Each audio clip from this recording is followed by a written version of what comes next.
നമുക്കെല്ലാവർക്കും ഈശോയെ സ്തുതിച്ച് പ്രാർത്ഥിക്കാം.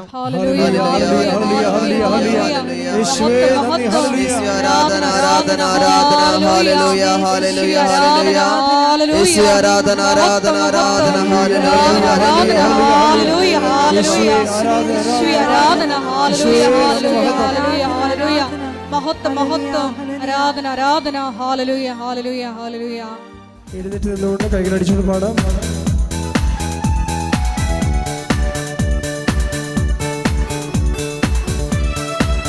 എല്ലാവരും എഴുന്നേറ്റ് നിന്നുകൊണ്ട് സന്തോഷത്തോടെ കരങ്ങളടിച്ചു പാടാം.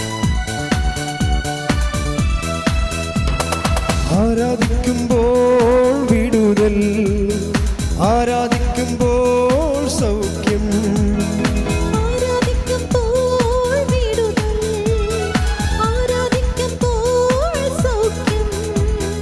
ദേഹം ദേഹി ആത്മാവിൽ സമാധാനം സന്തോഷം ദാനമായി അവൻ നൽകിടും.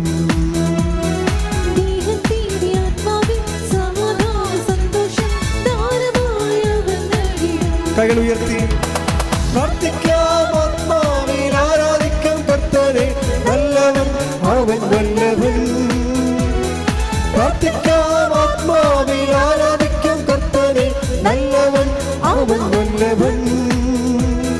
വിടുതൽ എന്ന് പ്രാപിക്കാം, വിടുതൽ എന്ന് പ്രാപിക്കാം. ആരാധിക്കുമ്പോൾ വിടുതൽ, ആരാധിക്കുമ്പോൾ സൗഖ്യം. ശക്തിയോടെ ആരാധിക്കുമ്പോൾ വിടുതൽ, ആരാധിക്കുമ്പോൾ സൗഖ്യം. ദേഹം ദേഹി ആത്മാവിൽ സമാധാനം സന്തോഷം ദാനമായി അവൻ നൽകിയും. ദേഹം ദേഹി ആത്മാവിൽ സമാധാനം സന്തോഷം ദാനമായി അവൻ നൽകിയും. സ്തുതിക്കട്ടെ. ഹല്ലേലൂയ ഹല്ലേലൂയ ഹല്ലേലൂയ. യേശുവേ ഹല്ലേലൂയ ഹല്ലേലൂയ ഹല്ലേലൂയ.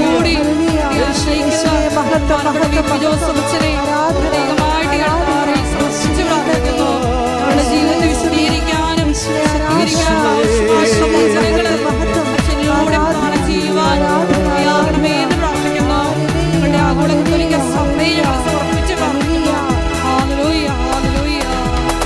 മടുപ്പുകൂടാതെ പ്രാർത്ഥിക്കാം, വിശ്വാസത്തോടെ പ്രാർത്ഥിക്കാം.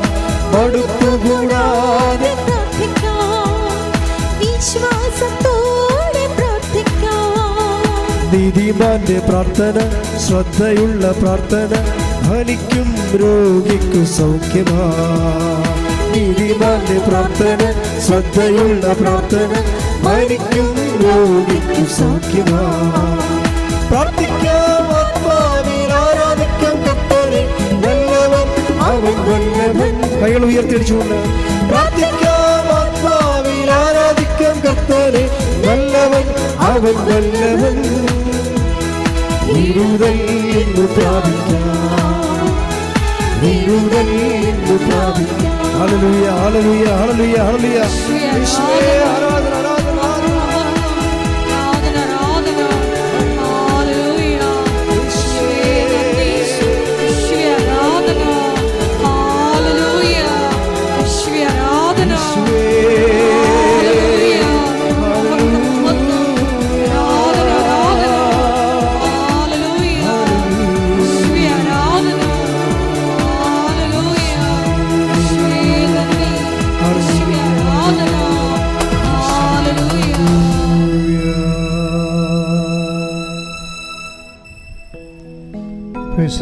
Praise the Lord. എൻ്റെ പ്രിയപ്പെട്ടവരെ,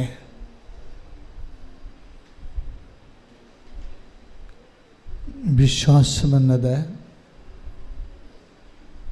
ഒരു ബുദ്ധിപരമായ വ്യാപാരമാകാൻ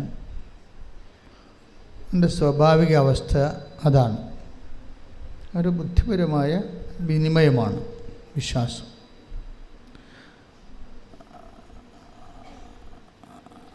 പല കേവല വിശ്വാസങ്ങളുടെയും സ്ഥിതി അതാണ്. അതൊരു ബുദ്ധിപരമായ വിനിമയമായിരിക്കും, പക്ഷെ അത് ഫ്രൂട്ട്ഫുള്ളാകത്തില്ല, വർക്കൗട്ട് ചെയ്യത്തില്ല. ഉടമ്പടിയിൽ നമ്മൾ ചെയ്യുന്നത് വിശ്വാസം എന്ന കേവല ബുദ്ധിപരമായ വിനിമയത്തെ കൺവേർട്ട് ചെയ്യും. എങ്ങനെ കൺവേർട്ട് ചെയ്യും? ഒരു ദൈവസ്നേഹത്തിൻ്റെ എക്സ്പ്രഷൻസാക്കി മാറ്റും. ദൈവസ്നേഹത്തിൻ്റെ പ്രകടനങ്ങൾ. നിങ്ങളെപ്പോഴും ശ്രദ്ധിക്കേണ്ടത്, വിശ്വാസ വളർച്ചയിൽ നിങ്ങൾ ബുദ്ധിപരമായ വിനിമയം, ഒരു ഇൻ്റലക്ച്വൽ കൺവിക്ഷൻ നമുക്ക് തരും. ദൈവം ഏത് കാലത്ത് ഏത് സമയത്ത് എന്നെ സഹായിക്കും,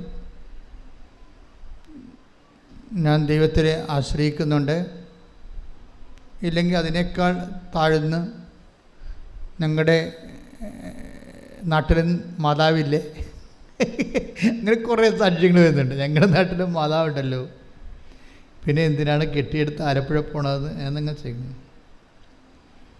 അപ്പോൾ അതൊരു കേവല വിശ്വാസമാണ്. കേവല വിശ്വാസം ഉള്ള പ്രശ്നം, ഇപ്പം നിങ്ങളുടെ നാട്ടിൽ നിങ്ങൾ നിന്നാലും ഇവിടെ നിന്നാലും കേവല വിശ്വാസക്കാർക്ക്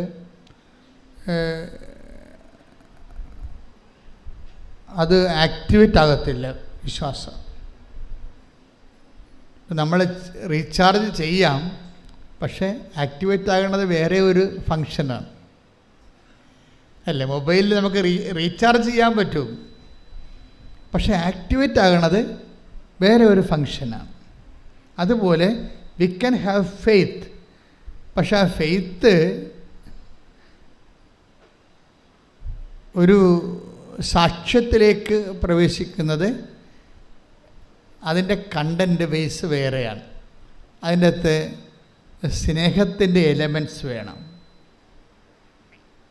ഉടമ്പടിയിൽ പുരോഗമിക്കുന്നുണ്ടെങ്കിൽ നിങ്ങൾ ഇൻട്രോസ്പെക്റ്റ് ചെയ്യേണ്ട ഒരു വിഷയം, എൻ്റെ ഫെയ്ത്ത് കണ്ടൻറ്റിൽ കണ്ടൻറ്റ് ഓഫ് ലവ് ഉണ്ടോ എന്ന് നോക്കണം. നമുക്ക് ആ വിഷയത്തിലൊക്കെ ആധ്യാത്മിക ജീവിതത്തിൽ ഇത്തിരി ബുദ്ധി ഉപയോഗിക്കുന്നതിൽ തെറ്റൊന്നുമില്ല. ഞാൻ നിങ്ങളുടെ വിശ്വാസത്തിൽ കണ്ടൻറ്റ് ഓഫ് ലവ് ഉണ്ടോ ഇല്ലയെന്ന് നോക്കണം. എന്നിട്ട് അതിൻ്റെ കുറവാണ് പരിഹരിക്കേണ്ടത്. കുറവ് പരിഹരിച്ച് മാത്രമേ നമുക്ക് വിശ്വാസ പുരോഗതി പ്രാപിക്കാൻ പറ്റത്തുള്ളൂ. അല്ലെങ്കിൽ ഇങ്ങനെ സ്റ്റാറ്റസ്കോ മെയിൻറ്റെയിൻ ചെയ്തു പോകും, തൽസ്ഥിതി നിലനിന്ന് പോകും. നമുക്കൊരു 10 ഡിഗ്രി ഫെയ്ത്ത് ഉണ്ട്, നമ്മളെങ്ങനെ തലകുത്തി പോയി. ഇപ്പോൾ നിങ്ങൾക്ക് അതിൻ്റെ അകത്ത് ഈ കൃപാസനത്തിൽ വന്ന് എൻ്റെ പേരിൽ രോഗികളെ ശുശ്രൂഷിക്കാം, വീട്ടിലെ സഹായം കൊടുക്കാം, അമ്മയെ സഹായിക്കാം, അല്ലെങ്കിൽ അപ്പനെ സഹായിക്കാം, പിന്നെ പാവപ്പെട്ടവരെ സഹായിക്കാം. പക്ഷേ ഇങ്ങനെയൊക്കെ സഹായിച്ചാലും ചില സമയത്ത് നിങ്ങളുടെ വിശ്വാസത്തിനൊരു വളർച്ച ഉണ്ടാകാൻ ചിലപ്പോൾ സാധ്യതയുണ്ടാകത്തില്ല. അതെന്തുകൊണ്ടാണ്? അത് നിങ്ങൾ ടെക്നിക്കലി ഫങ്ഷനിലായതുകൊണ്ടാണ്, സാങ്കേതികമായിട്ട് ഫങ്ഷനിലാകുന്നത് കൊണ്ടാണ്. സാങ്കേതികമായിട്ടല്ല എൻ്റെ അത് വരണത്. ഇപ്പം നിങ്ങൾ രോഗികളെ കാണുന്നുണ്ടെങ്കിൽ, ഇപ്പം ചിലരൊക്കെ എന്തുമാത്രം, അതായത് കൃപാസനത്തിൽ ഇത്രയും ദൈവാനുഗ്രഹം നിറഞ്ഞു നിൽക്കാൻ കാരണം ഉടമ്പടി എടുത്തവരെല്ലാവരും ലോകത്തിൻ്റെ എമ്പാടും പോയി ആശുപത്രികളിലും അനാഥാലയങ്ങളിലും ഹോസ്പിസുകളിലും അതുപോലെ കുടുംബങ്ങളിലുമൊക്കെ പോയി ആൾക്കാരെ ശുശ്രൂഷിക്കുകയും ഭക്ഷണം കൊടുക്കുകയും പണം കൊടുക്കുകയും അവിടെ നിന്ന് വസ്ത്രം കഴുകി കൊടുക്കുകയും അങ്ങനെ സൽപ്രവർത്തികളുടെ ഒരു പ്രളയമാണ് ഈ ഉടമ്പടി അഴിച്ചുവിട്ടിരിക്കുന്നത്. അവരുടെ സൽപ്രവർത്തികളുടെ ആസ്തി ആ ഉടമ്പടിയുടെ പൊതു ഖജനാവിലെ ടാപ്പ് ചെയ്യുന്നവർക്ക് ഈ കൃപാസനത്തിൻ്റെ പൊതു ദൈവാനുഗ്രഹം ലഭിക്കും. തീർച്ചയായിട്ടും അതുകൊണ്ടാണ് കൃപാസനത്തിലെ കാല് കുത്തുമ്പോഴൊക്കെ ചില ആൾക്കാർ അനുഗ്രഹിക്കപ്പെടുന്നെന്ന് പറഞ്ഞതിൻ്റെ കാരണം ഇതിൻ്റെ പൊതുവായിട്ടുള്ള ആധ്യാത്മികമായിട്ടുള്ള ആസ്തികളാണ്. എപ്പോഴും നമ്മൾ ശ്രദ്ധിക്കേണ്ട കാര്യം ഈ കാര്യത്തിൽ കുറച്ച് റീസണബിൾ ആകണം. ഒരു വൈകാരികം എന്നതിനേക്കാൾ ഉപരി ഫെയ്ത്ത് മുന്നോട്ട് വെക്കുന്ന ഒരു റീസണുണ്ട്. വിശ്വാസം മുന്നോട്ട് വെക്കുന്ന ഒരു റീസണുണ്ട്, യുക്തിയുണ്ട്. അത് ഒരു പക്ഷേ നമ്മൾ പറയുന്ന സെക്കുലർ യുക്തിയല്ല, അത് മരിയൻ യുക്തി എന്നാണ് ഞാൻ പറയേണ്ടത്. മരിയൻ റീസൺ അങ്ങനെ ഒരു സംഭവമാണ്, ആധ്യാത്മിക ജീവിതത്തിലുള്ള സംഭവമാണ് മരിയൻ റീസൺ. എന്താ മരിയൻ റീസൺ? അപ്പോൾ മരിയൻ റീസൺ എന്ന് പറയുമ്പോൾ, ഉദാഹരണത്തിന് അവർക്ക് വീഞ്ഞില്ല എന്ന് അമ്മ പറയുന്നു, ഈശോയോട് പറയുന്നു അല്ലേ. ഫസ്റ്റ് റെസ്പോൺസ് എന്താണ് ഈശോയുടെ ഫസ്റ്റ് റെസ്പോൺസ്? എന്താ? എനിക്ക് നിനക്കും എന്ത്. സെക്കൻഡ് റെസ്പോൺസ് എന്താണ്? എൻ്റെ സമയം ഇനിയും ആഗതമായിട്ടില്ല. അപ്പോൾ ഈ ഫസ്റ്റ് റെസ്പോൺസും സെക്കൻഡ് റെസ്പോൺസും ഉദ്ദേശിച്ച നെഗറ്റീവ് ആൻസറാണ് വരണത് അല്ലേ? നെഗറ്റീവ് അല്ലേ? ആ വിഷയം നടക്കത്തില്ലെന്ന് ഉറപ്പല്ലേ? Then why mother is waiting for the answer? പിന്നെ എന്തുകൊണ്ടാണ് അമ്മ നിൽക്കുന്നത്? അതാണ് വിഷയം. അതാണ് മരിയൻ റീസൺ എന്ന് പറയുന്നത്. എന്താണ്? അമ്മയ്ക്ക് വിശ്വാസത്തെക്കാളുപരി ഈശോയോട് സ്നേഹമുണ്ട്. ശ്രുതിക്കട്ടെ ഹല്ലേലൂയ.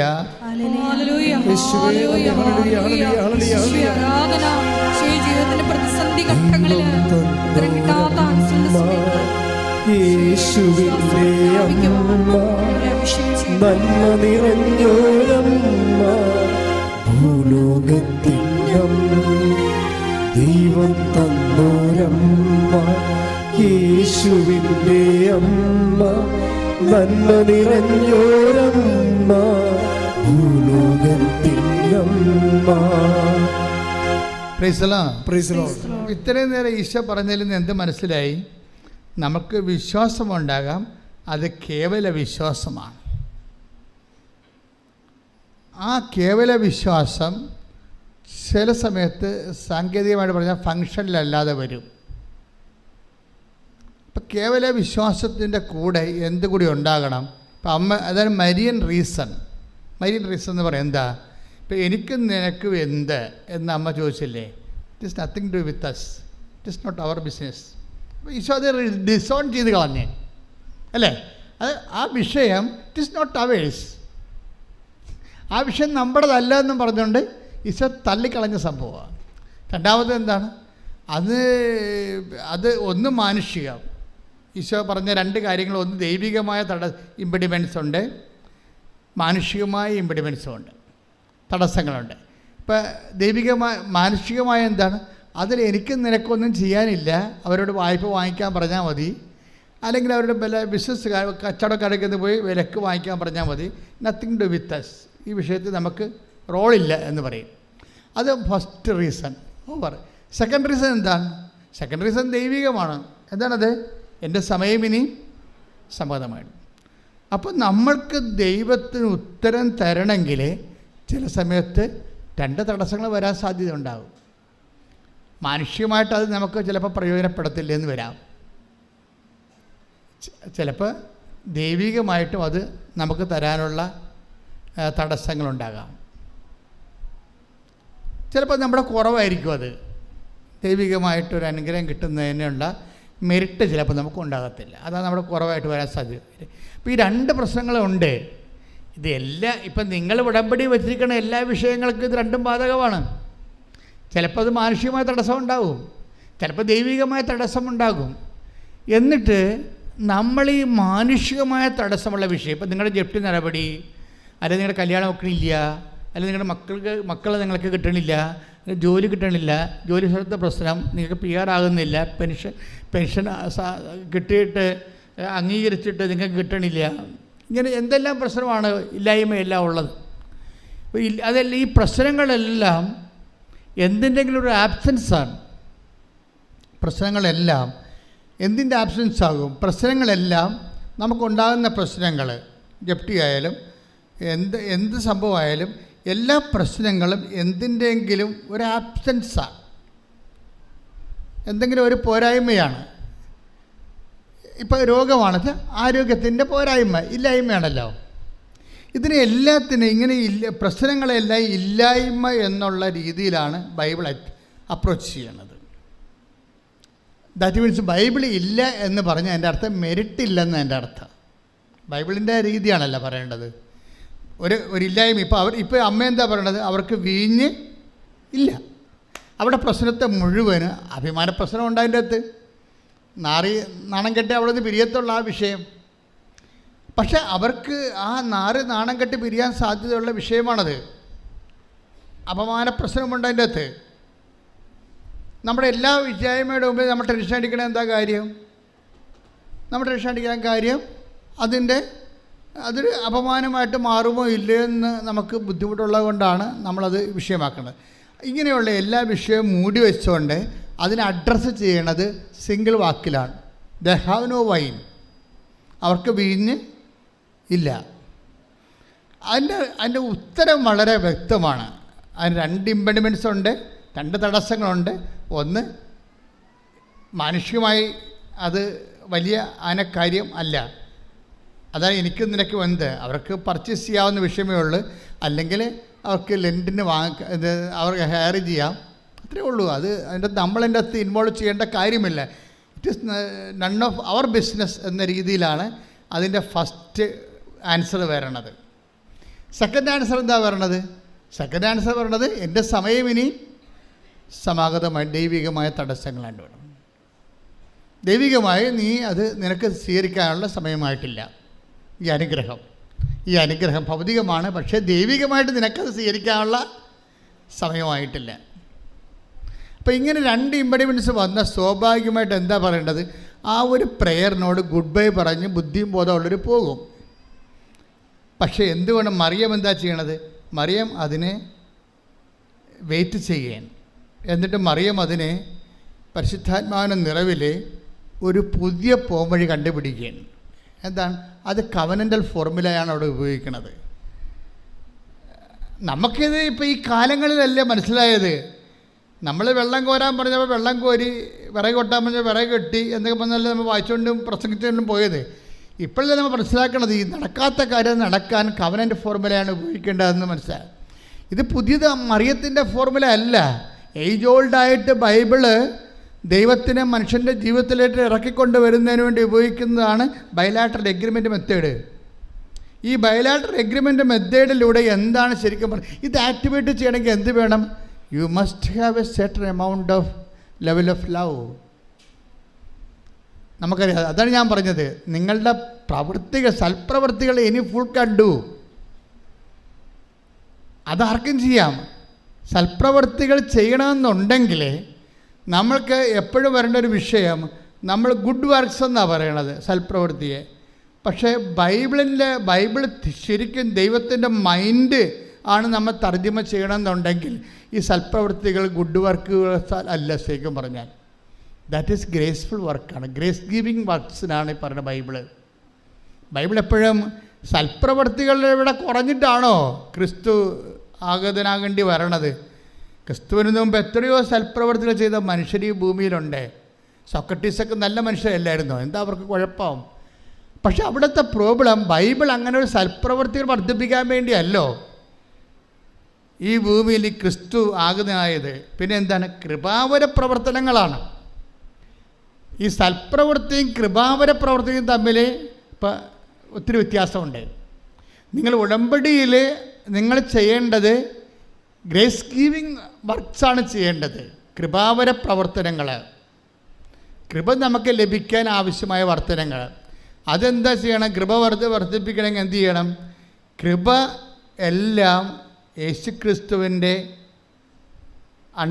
നെയിമിൻ്റെ അണ്ടറിലാണ് കൃപയെല്ലാം വരണത്. കൃപ എന്ന് പറഞ്ഞാൽ എന്താണ്?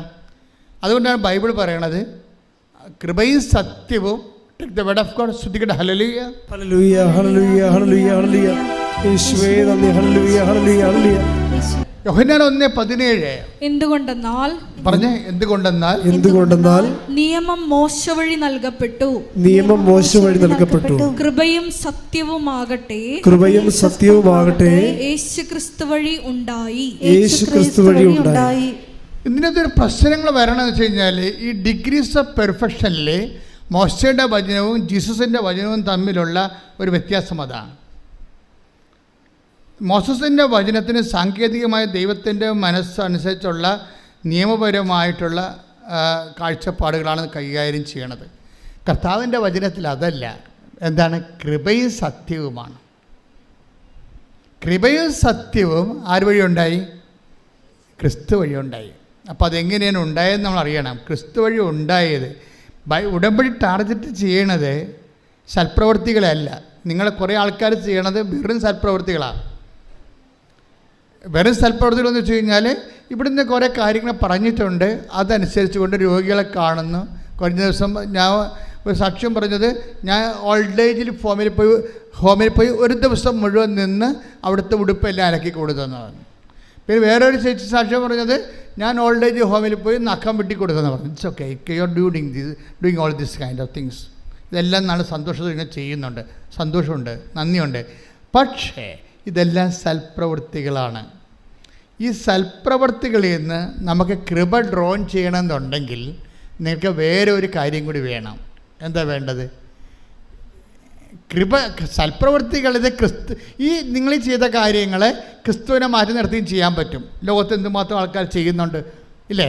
റോട്ടറി ക്ലബ്ബുകാർ കണ്ണ് വരെ വെച്ച് കൊടുക്കുന്നുണ്ട് ഇല്ലേ? അപ്പം അങ്ങനെ എന്തോ ക്ലബ്ബുകാർ ചെയ്യുന്നുണ്ട്. നാട്ടിൽ എന്തുമാത്രം അയൽക്കൂട്ടങ്ങളും അതുപോലെ തന്നെ പല പലതരമുള്ള പാർട്ടി സംഘങ്ങളും ഒക്കെ പല കാര്യങ്ങളും മനുഷ്യർക്ക് വേണ്ടി ചെയ്യുന്നുണ്ട്. ഇതെല്ലാം സൽപ്രവൃത്തികളാണ്.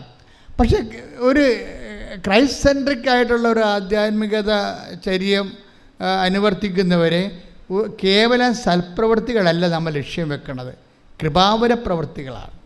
എന്താ കാര്യം? കൃപയും സത്യവും അവൻ വഴി ഉണ്ടായി.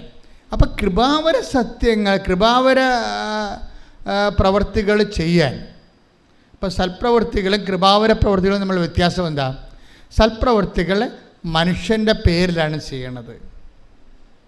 ചിലർ നല്ല പേരെടുക്കാൻ ചെയ്യും, ചിലർ കൂടുതൽ വോട്ട് കിട്ടാൻ വേണ്ടി ചെയ്യും, ചിലത് ജനകീയ അടിത്തറ ഉണ്ടാക്കാൻ വേണ്ടി ചെയ്യും, ചിലത് അവരുടെ കള്ളത്തരങ്ങളെ പുറത്തറിയാൻ വേണ്ടി ഒരു പുതിയൊരു ഫേസ് കാണിക്കാൻ വേണ്ടി സമൂഹത്തിന് വേറൊരു സംഭവം. അങ്ങനെ ഓരോരോ ലക്ഷ്യങ്ങളാണ് ഈ സൽപ്രവൃത്തികൾക്കുള്ളത്. പക്ഷേ കൃപാവര പ്രവൃത്തി അതല്ല. കൃപാവര പ്രവൃത്തി എന്ന് പറയണത് ക്രിസ്തുവിൻ്റെ നാമത്തിൽ ക്രിസ്തുവിന് വേണ്ടി മാത്രം മഹത്വം കൊടുത്തുകൊണ്ട് ചെയ്യണതാണ്. ക്രിസ്തുവിൻ്റെ നാമത്തിൽ ചെയ്യണം.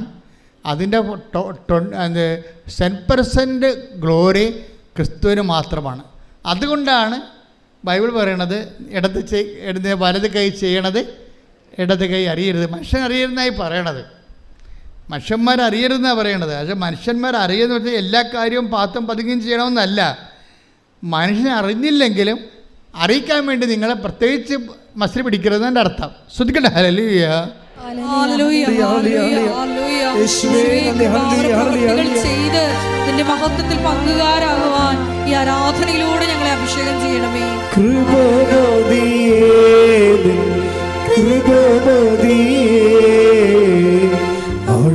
അളവില്ലാത്ത കൃപമതിയേ, കൃപമതിയേ, കൃപമതിയേ, അളവില്ലാത്ത കൃപമതിയേ. ശ്രദ്ധിക്കട്ടെ. ഹല്ലേലൂയ, ഹല്ലേലൂയ, ഹല്ലേലൂയ, യേശുവേ നന്ദി, ഹല്ലേലൂയ, ഹല്ലേലൂയ, ഹല്ലേലൂയ, ഹല്ലേലൂയ, ഹല്ലേലൂയ.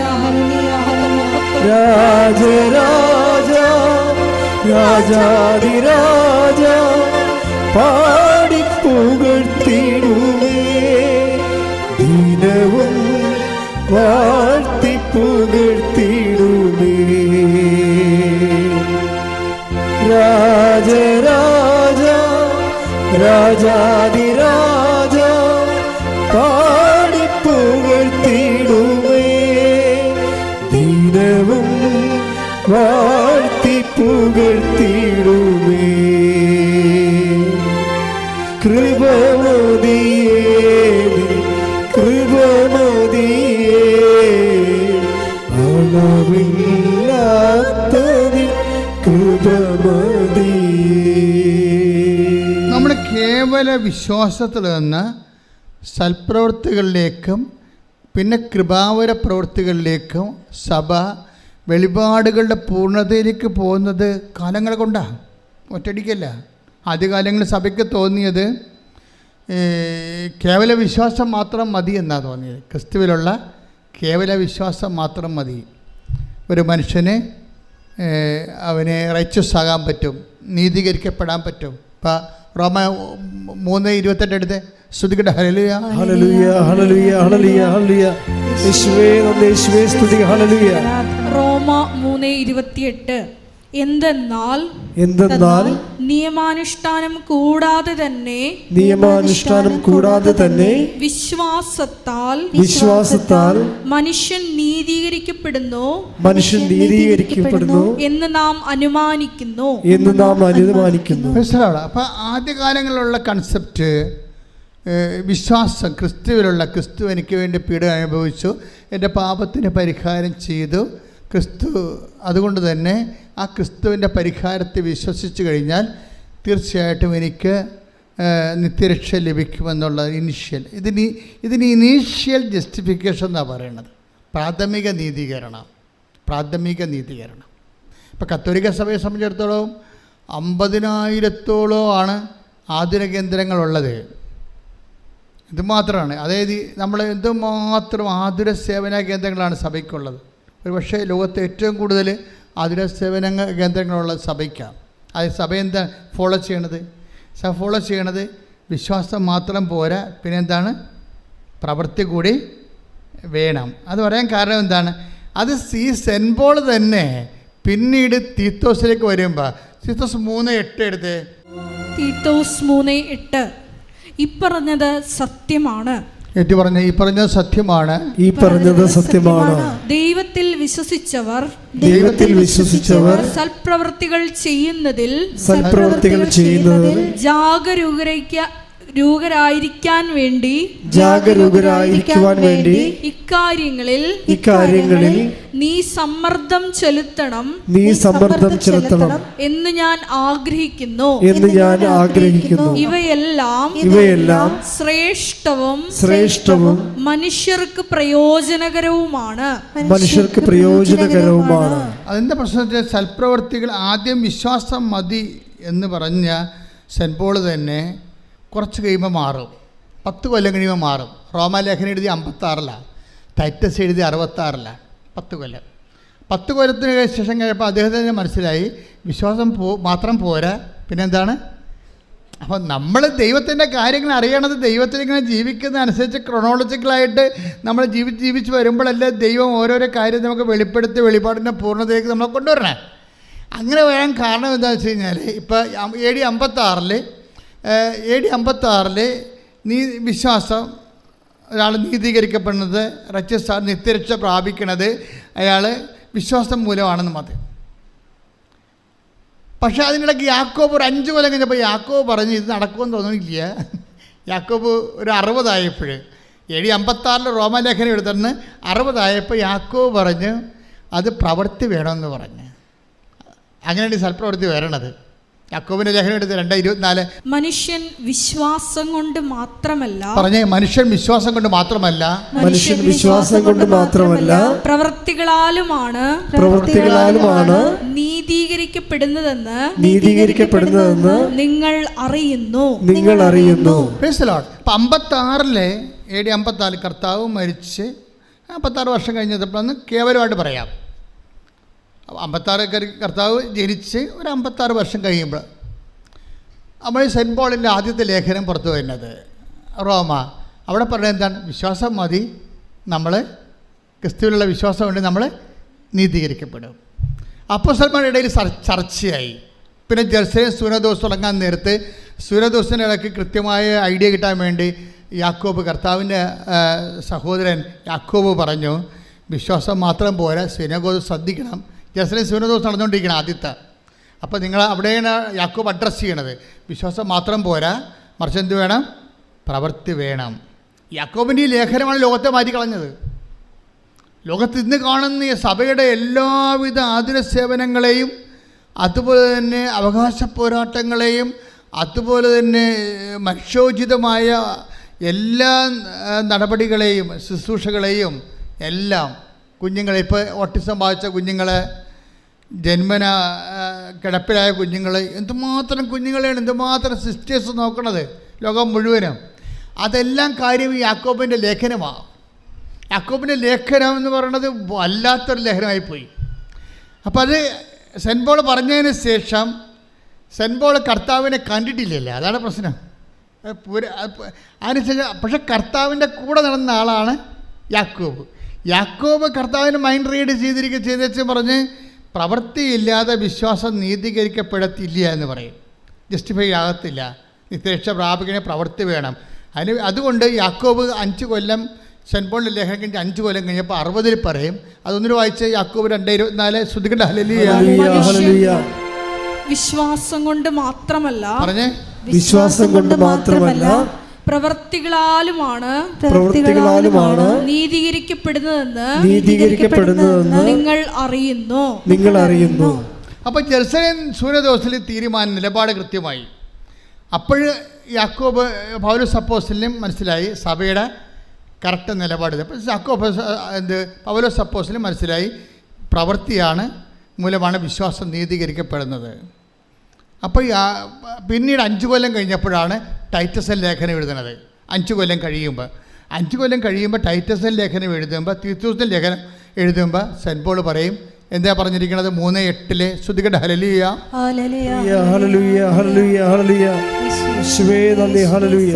ഈ പറഞ്ഞത് സത്യമാണ്. ദൈവത്തിൽ വിശ്വസിച്ചവർ സൽപ്രവൃത്തികൾ ചെയ്യുന്നതിൽ ജാഗരൂകരായിരിക്കാൻ വേണ്ടി ഇക്കാര്യങ്ങളിൽ നീ സമ്മർദ്ദം ചെലുത്തണം എന്ന് ഞാൻ ആഗ്രഹിക്കുന്നു. ഇവയെല്ലാം ശ്രേഷ്ഠവും മനുഷ്യർക്ക് പ്രയോജനകരവുമാണ്.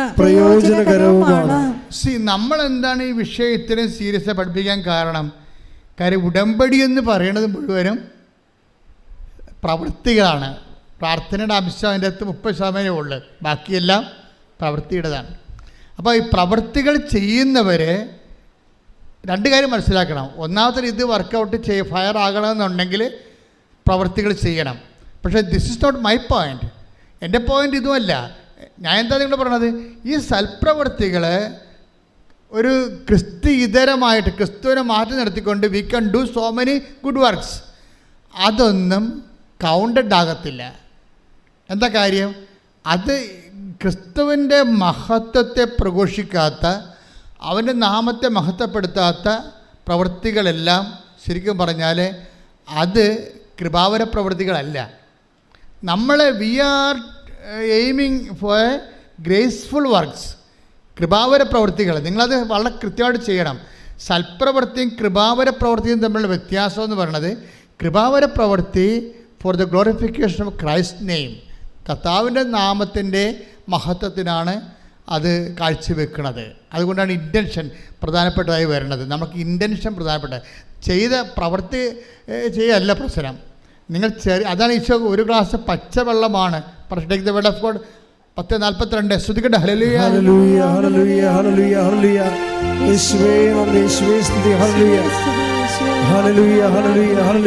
മത്തായി 10:42 ഈ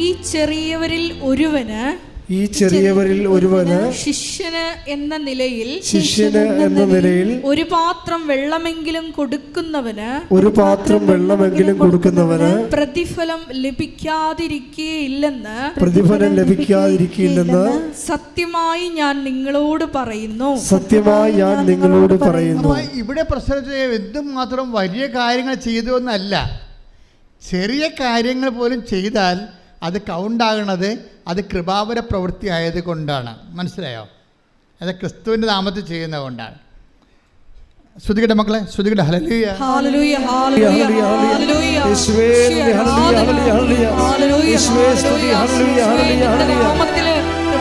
പ്രവൃത്തികൾ ചെയ്ത്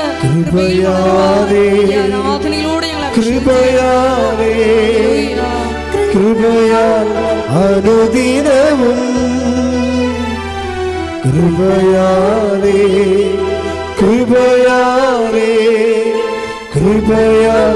അനുദിനവും. Take the word of God Mathai 25:40. രാജാവ് മറുപടി പറയും, സത്യമായി ഞാൻ നിങ്ങളോട് പറയുന്നു, എൻ്റെ ഏറ്റവും എളിയ ഈ സഹോദരന്മാരിൽ ഒരുവന് നിങ്ങൾ ഇത് ചെയ്തു കൊടുത്തപ്പോൾ എനിക്ക് തന്നെയാണ് ചെയ്തു തന്നത്. Praise the Lord. ഇതിന് വരുന്ന വിഷയം ഈ കൃപാവര പ്രവൃത്തി എങ്ങനെ ചെയ്യണത്, അതാണ് 25-40. ആ വചനം ഒന്ന് വായിച്ചേ. മത്തായി ശ്രീകാട് സുവിശേഷം. സത്യമായി ഞാൻ നിങ്ങളോട് പറയുന്നു, സത്യമായി ഞാൻ നിങ്ങളോട് പറയുന്നു, എൻ്റെ ഏറ്റവും എളിയ ഈ സഹോദരന്മാരിൽ ഒരുവന്, എന്റെ ഏറ്റവും ചെറിയ സഹോദരന്മാരിൽ ഒരുവന് നിങ്ങൾ ഇത് ചെയ്തു കൊടുത്തപ്പോൾ എനിക്ക് തന്നെയാണ് ചെയ്തു തന്നത്. എനിക്ക് തന്നെയാണ് ചെയ്തു തന്നത്. അപ്പൊ ഇതാണ് കൃപാവര പ്രവൃത്തി എന്ന് പറയണത്. എന്താ വെച്ച് കഴിഞ്ഞാൽ ക്രിസ്തുവിന് തന്നെ നമ്മൾ ചെയ്ത് കൊടുക്കുകയാണ് ഡയറക്റ്റായിട്ട്. അതെങ്ങനെയാണ്? ക്രിസ്തുവിൻ്റെ നാമത്തിൽ ആണ് നമ്മൾ ഏറ്റവും എളിയ സഹോദരന് ചെയ്ത് കൊടുക്കുന്നത്. ഇതിനകത്ത് എന്താ നമുക്ക് വേണ്ടത്? 2 കാര്യങ്ങൾ വേണം. എന്ത് വേണം? ക്രിസ്തുവിനോടുള്ള സ്നേഹം വേണം, ആ സഹോദരനോടുള്ള സ്നേഹം വേണം. 2 സംഭവം വേണം. വിശ്വാസം മാത്രം പോരാ. 2 കാര്യം. കൃപാവര പ്രവർത്തിക്ക് 2 കാര്യം വേണം. എന്തൊക്കെ വേണം? ഒന്ന്, ക്രിസ്തുവിനോടുള്ള സ്നേഹം വേണം. രണ്ടാമത്തത് സഹോദര സ്നേഹം. നിങ്ങൾക്ക് എന്താ സംഭവിച്ചിട്ടുള്ളത്? നിങ്ങൾക്ക് മാതാവിനോടാണ് കൂടുതൽ സ്നേഹം വേണ്ടത്. This is wrong. അതല്ല സംഭവം. അമ്മ എന്താ ചെയ്യണത്? ഇപ്പം അമ്മ ചെയ്തിരിക്കണത് അവൻ പറയണത് പോലെ ചെയ്യുക. അതാ പ്രശ്നം. ഈ ചെയ്ത്താണ് കൃപാവര പ്രവൃത്തി എന്ന് പറയണത്. ഇപ്പം എനിക്കും നിനക്കും എന്താ? എൻ്റെ സമയം ഇനിയും സമാഗതമായിട്ടില്ല. നമ്മുടെ പ്രശ്നങ്ങൾക്ക് വരാൻ പോകുന്ന വിഷയം ഒന്ന്, ദൈവത്തിന് അവിടെ റോളില്ല എന്നാണ്. നിനക്ക് ജോലി കിട്ടും, അതിനുശേഷം നീ കല്യാണം കഴിക്കും, നീ കുഞ്ഞുങ്ങളെ ജനിപ്പിക്കും, അവർ പഠിക്കും. ഞാനൊരു വീട്ടിൽ ചെന്നപ്പോൾ ഒരു ഞായറാഴ്ചയാണ് വീട്ടിൽ ചെന്നത്. ഒരു അത്യാവശ്യം ഒരു വിഷയം ഉണ്ടായ കാരണം ഞായറാഴ്ച എനിക്കൊരു വീട്ടിൽ പോകേണ്ടി വന്നു. അവിടെ ചെന്നപ്പോൾ അവിടുത്തെ 2 കുട്ടികളും കാറ്റഗിസത്തിന് പോയിട്ടില്ല അന്ന്. അപ്പോൾ എൻ്റെ സ്വഭാവത്തിന് പിന്നെ അവരുടെമായിട്ടുള്ള ബന്ധങ്ങളും കാര്യങ്ങളല്ല പ്രശ്നം. എനിക്ക് അവരുമായിട്ട് എൻ്റെ കാര്യം ചിലപ്പോൾ നടന്നില്ലല്ലോ. ഞാൻ ചോദിച്ചു, ഈ പിള്ളേർ എന്താണ് കാറ്റഗിസിൽ പോകാത്തെന്ന് ചോദിച്ചു. നിങ്ങളൊരു വീട്ടിൽ ഉടമ്പടി എടുത്തവരാണ് നിങ്ങളെങ്കിൽ, നിങ്ങളൊരു വീട്ടിൽ ചെല്ലുമ്പോൾ ഒരു വീട്ടിൽ കാറ്റഗിസത്തിനും പോകാതെ കുർബാനയ്ക്ക് പോകാതെ ഒരു വ്യക്തി ഉണ്ടെങ്കിൽ, നിങ്ങൾ ദൈവസ്നേഹമുണ്ടെങ്കിൽ നിങ്ങൾ ചോദിക്കും. അല്ലെങ്കിൽ അവരെന്ത് വിചാരിക്കും, നമ്മളെന്തിനാണ് അവരുടെ കാര്യത്തിൽ ഇടപെടണമെന്ന് ചോദിക്കും. ഇതാണ് ഫസ്റ്റ് സ്റ്റെപ്പ്. ഒരു വ്യക്തിക്ക് ദൈവസ്നേഹമുണ്ടോ ഇല്ലേ എന്ന് അറിയണമെന്നുണ്ടെങ്കിൽ നമ്മൾക്ക് വലിയ കുഴപ്പമില്ല, പൊല്ലാപ്പില്ലാത്ത വിഷയങ്ങൾക്കൊക്കെ നമ്മൾ സേഫായിട്ട് നമ്മൾ ഡേഞ്ചർ സോണിൽ ഒരിക്കലും കളിക്കത്തില്ല, സേഫ് സോണിലേ കളിക്കത്തുള്ളൂ. അപ്പോൾ തന്നെ ദൈവത്തിന് അറിയാം. ദൈവത്തിന് നിങ്ങൾ എന്ത് പറഞ്ഞാലും കണ്ണിൽ പൊടിയിടാൻ പറ്റില്ല. കണ്ണിത്തിരി വലുതാണ്, അത്ര കുഴപ്പമാണ്. നമുക്ക് ഇടണ പൊടിക്കൊരു കണക്കില്ലേ? ഇല്ലേ? നമുക്കിടാൻ ദൈവത്തിൻ്റെ കണ്ണിൽ പൊടിയിടാൻ പറ്റരുത്.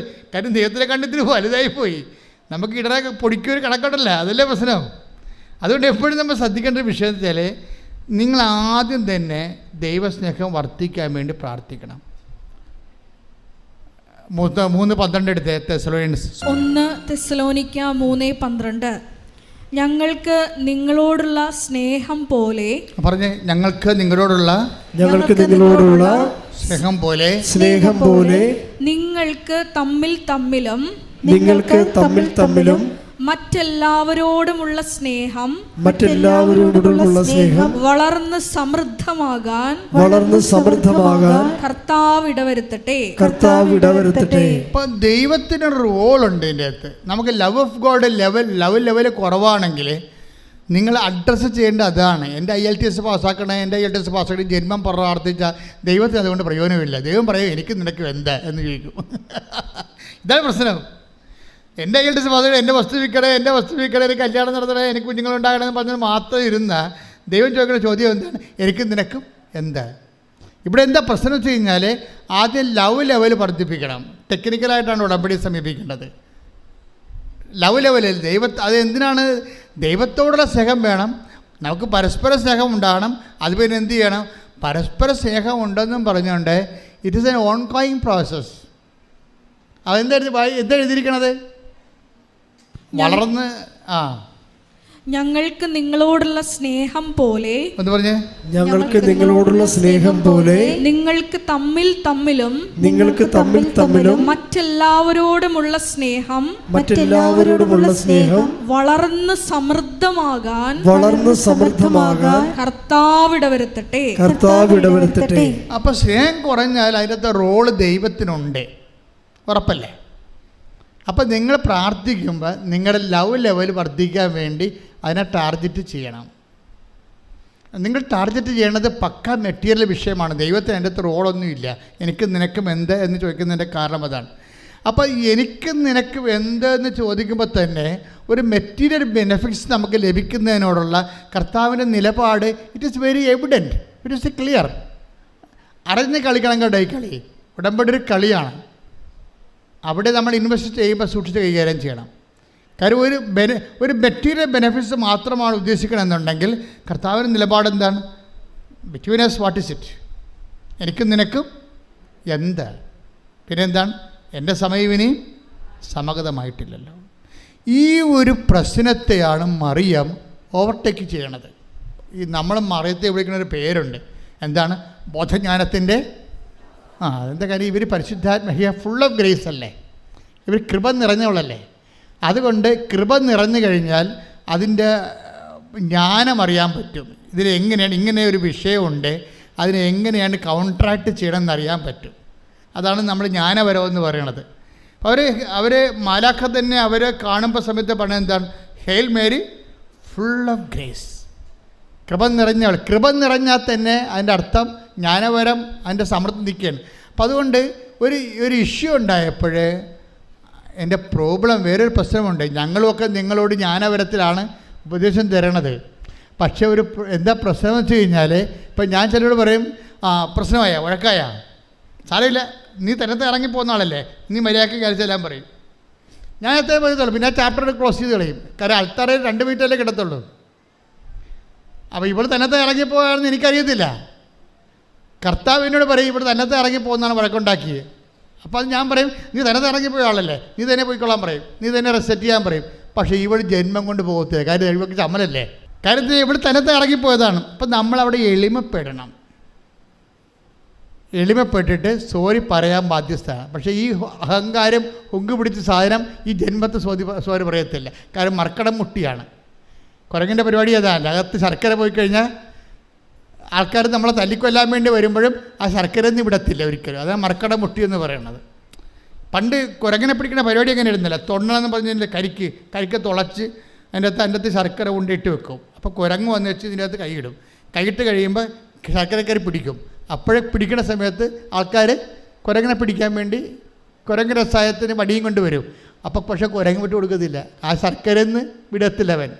മര്യാദക്കാവും ബുദ്ധിപൂർവ്വം ഒരു വിവേകം ഉണ്ടെങ്കിൽ ആ കൈ വിട്ടാൽ ഊരിക്കൊണ്ട് പോകാൻ പറ്റും. പക്ഷേ പാവപ്പെട്ട വിടത്തില്ല.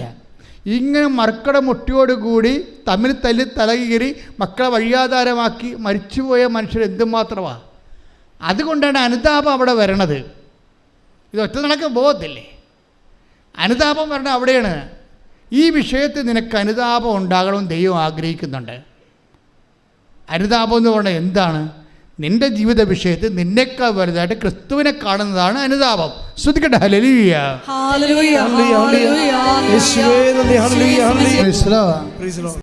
നിങ്ങളെ ഈ തീക്കൊള്ളി കൊണ്ട് നമ്മൾ തൊട്ടാൽ പൊള്ളുന്ന കാര്യം വ്യക്തമാണ്. സത്യമായൊരു വിഷയത്തോട് നിങ്ങൾ ഇടപെടുമ്പോൾ നിങ്ങളുടെ മനസ്സിലിരിപ്പ് ദൈവത്തിനറിയാം.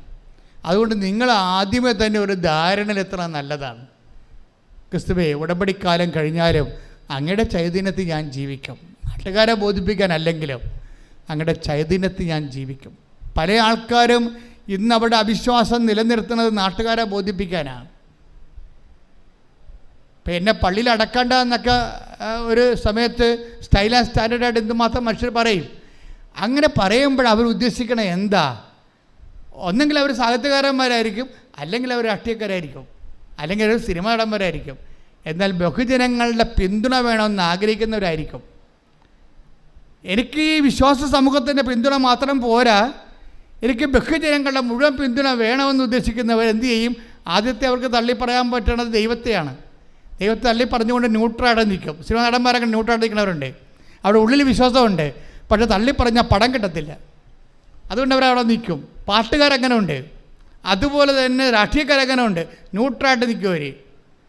ക്രിസ്തുവിനെ ഏറ്റുപറയുന്ന ഒരു മനുഷ്യൻ്റെ ദുരന്തത്തിൽ, ആധ്യാത്മിക ദുരന്തത്തിൻ്റെ ഏറ്റവും വലുത് ക്രിസ്തുവിനെ അവന് പ്രഘോഷിക്കാൻ പറ്റാത്തൊരവസ്ഥ അവൻ തന്നെ സൃഷ്ടിക്കുന്നതാണ്. ശ്രദ്ധിക്കട്ടെ. ഹല്ലേലൂയ, ഹല്ലേലൂയ, ഹല്ലേലൂയ, ഹല്ലേലൂയ, ഹല്ലേലൂയ,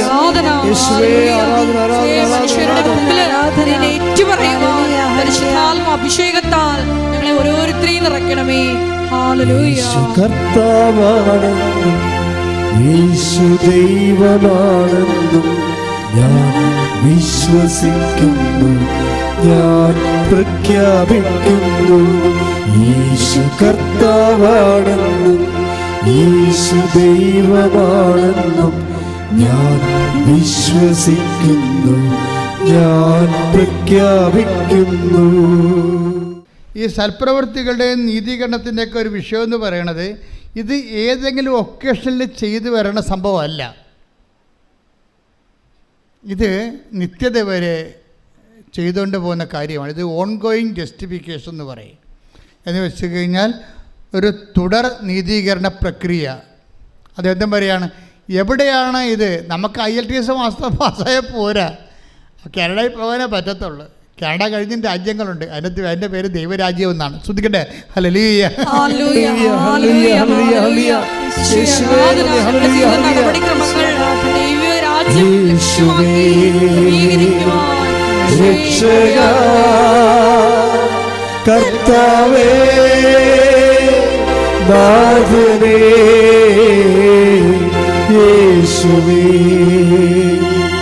രക്ഷക കർത്താവേ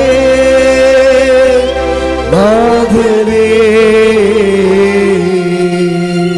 അവസാന നീതീകരണം ലഭിക്കണവരെ ഒരാത്മാവ് അസ്വസ്ഥമായിരിക്കും. സത്യമായ ദൈവത്തെ കണ്ടെത്തിയ മനുഷ്യർ അവസാനത്തെ നീതീകരണം കിട്ടുന്നത് എപ്പോഴാണ്?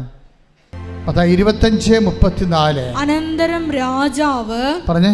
അനന്തരം രാജാവ് തന്റെ വലതുഭാഗത്തുള്ളവരോട് അരുളി ചെയ്യും, തന്റെ വലതുഭാഗത്തുള്ളവരോട് അരുളി ചെയ്യും, എന്റെ പിതാവിനാൽ അനുഗ്രഹിക്കപ്പെട്ടവരെ, എന്റെ പിതാവിനാൽ അനുഗ്രഹിക്കപ്പെട്ടവരെ വരുവിൻ, വരുവിൻ. ലോകസ്ഥാപനം മുതൽ നിങ്ങൾക്കായി സജ്ജമാക്കിയിരിക്കുന്ന രാജ്യം അവകാശപ്പെടുത്തുവിൻ. ഇതാണ് ലാസ്റ്റ് ജസ്റ്റിഫിക്കേഷൻ. നിങ്ങൾക്കായി ഒരുക്കിയിരിക്കുന്ന രാജ്യം അവകാശപ്പെടുത്താൻ പറയണത് വരെ we are in the process of justification. നീതികണ്ഠത്തിൻ്റെ പ്രോസസ്സാണ്. അച്ഛൻ എന്താ ഇങ്ങനെ പറയണമെന്ന് ചോദിച്ചു കഴിഞ്ഞാൽ, നിങ്ങളൊരു ഒക്കേഷണൽ ജസ്റ്റിഫിക്കേഷന് വേണ്ടി കുറച്ച് സൽപ്രവർത്തികൾ ഇപ്പം ചെയ്യുകയാണ്. ഇതിനകത്ത് വരുന്നവർ ഇതുകൊണ്ട് ഉടമ്പടി ലാഗ് ചെയ്യണതിൻ്റെ കാരണം, 1, നിങ്ങൾ ഇതുകൊണ്ട് അവസാനിപ്പിക്കാൻ പോകുന്ന ദൈവത്തിന് അറിയാം. 2, നിങ്ങളിത് ചെയ്യണ ദൈവസ്നേഹത്തോടെ അല്ല. അപ്പം പിന്നെ ഇതിന് ഓവർകം ചെയ്യാനുള്ള മാർഗം എന്താണ്? ദൈവത്തോട് നേരത്തെ മുൻകൂർ ജാമ്യം പറയണം, ഞാൻ ഇതുകൊണ്ട് ക്രിസ്തീയ ജീവിതം അവസാനിപ്പിക്കത്തില്ല, ഞാൻ ദൈവസ്നേഹത്തോട് മാത്രമേ എൻ്റെ ജീവിതം ചെയ്യത്തുള്ളൂ. പക്ഷേ ഇങ്ങനെ നൗ ആൻഡ് ദെൻ ആയിട്ടൊരു വ്യക്തിക്ക് അത് ഐഡിയലല്ല. നൗ ആൻഡ് ദെൻ, അപ്പോഴും ഇപ്പോഴൊക്കെ ആയിട്ട് കുറച്ച് സൽപ്രവർത്തികൾ ചെയ്ത് അത് ഫങ്ഷനായിട്ട് മാറ്റാം. പക്ഷേ മിഷനായിട്ടാണിത് വരേണ്ടത്. എന്താ കാര്യം വെച്ച് കഴിഞ്ഞാൽ, നാം ഇപ്പം ക്രിസ്തീയ ജീവിതം യോഹന്നാന്റെ സുവിശേഷം 14:15 എടുത്ത് ശ്രദ്ധിക്കട്ടെ. ഹല്ലേലൂയ, ഹല്ലേലൂയ, ഹല്ലേലൂയ, ഹല്ലേലൂയ, ഹല്ലേലൂയ. യേശുവേ നന്ദി. ഹല്ലേലൂയ, ഹല്ലേലൂയ. യേശുവേ സ്തുതി. ഹല്ലേലൂയ. 14:15. യോഹന്നാൻ 14:15. നിങ്ങൾ എന്നെ സ്നേഹിക്കുന്നുവെങ്കിൽ, പറഞ്ഞ്, നിങ്ങൾ എന്നെ സ്നേഹിക്കുന്നുവെങ്കിൽ എന്റെ കൽപ്പന പാലിക്കും. എന്റെ കൽപ്പന പാലിക്കും. അടുത്ത വചനം വായിച്ചേ. ഞാൻ പിതാവിനോട് അപേക്ഷിക്കുകയും എന്നേക്കും നിങ്ങളോട് കൂടെ ആയിരിക്കാൻ മറ്റൊരു സഹായകനെ അവിടുന്ന് നിങ്ങൾക്ക് തരികയും ചെയ്യും. അപ്പോൾ 1, ഈ കാര്യങ്ങളെല്ലാം 14:15 അനുസരിച്ചാണ് ചെയ്യേണ്ടത്. എന്താണ്? ദൈവസ്നേഹത്തോടെയാണ് ചെയ്യേണ്ടത്. അങ്ങനെ ദൈവസ്നേഹത്തോട് ചെയ്തു കഴിഞ്ഞാൽ ക്രിസ്തു നമ്മളിൽ വസിക്കുന്നത് അവൻ്റെ ആത്മാവോട് കൂടിയായിരിക്കുമെന്നാണ് കർത്താവിൻ്റെ വെളിപ്പെടുത്തൽ, വചനത്തിൻ്റെ വെളിപ്പെടുത്തൽ. പ്രാർത്ഥിക്കുക. കർത്താവായ ദൈവമേ, അപ്പോഴും ഇപ്പോഴും നല്ല പ്രവൃത്തികൾ ചെയ്യുന്ന കാര്യം കാണാനുള്ള കാര്യപരിപാടിയേക്കാൾ സത്യസന്ധമായി ജീവിതം സുവിശേഷ സ്നേഹത്താൽ ദൈവസ്നേഹത്തോടെ പുനഃക്രമീകരിച്ചുകൊണ്ട് കൃപയിൽ നിറയുവാൻ വളരുവാൻ എന്നെ അഭിഷേകം ചെയ്യട്ടെ.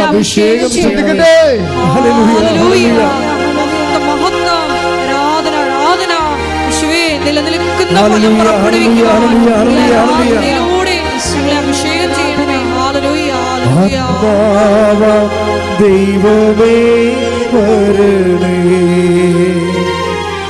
എന്റെ ഉള്ളിൽ വസിക്കാൻ വരണേ.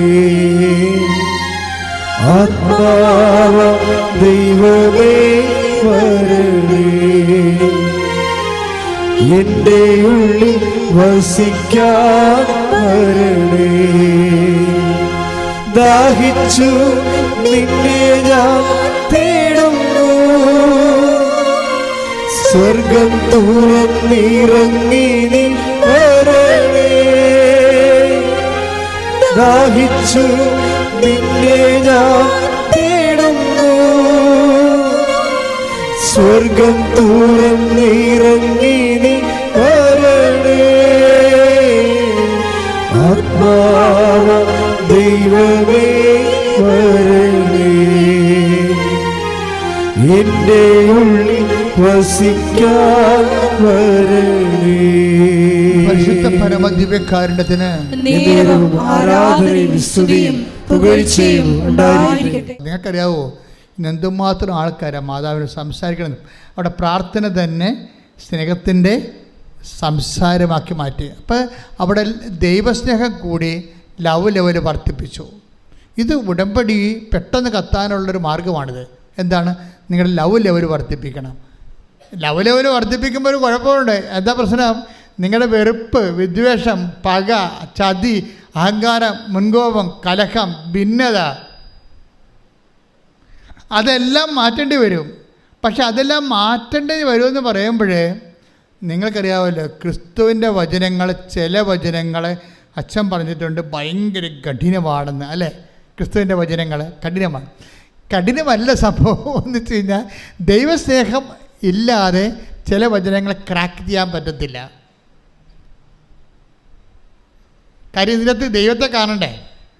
ഇപ്പം നിന്നോട് ചണ്ട കൂടി നിൻ്റെ ഉടുപ്പ് കരസ്ഥമാക്കാൻ ഉദ്യമിക്കുന്നവന് അവനിൽ പോലും അവനെന്താ കൊടുക്കേണ്ടത്? മേലെങ്കിൽ കൂടി കൊടുക്കാൻ. കാര്യം എന്താണ്? ഇവനെ ക്രിസ്തുവായിട്ടാണ് നമ്മൾ കാണേണ്ടത്.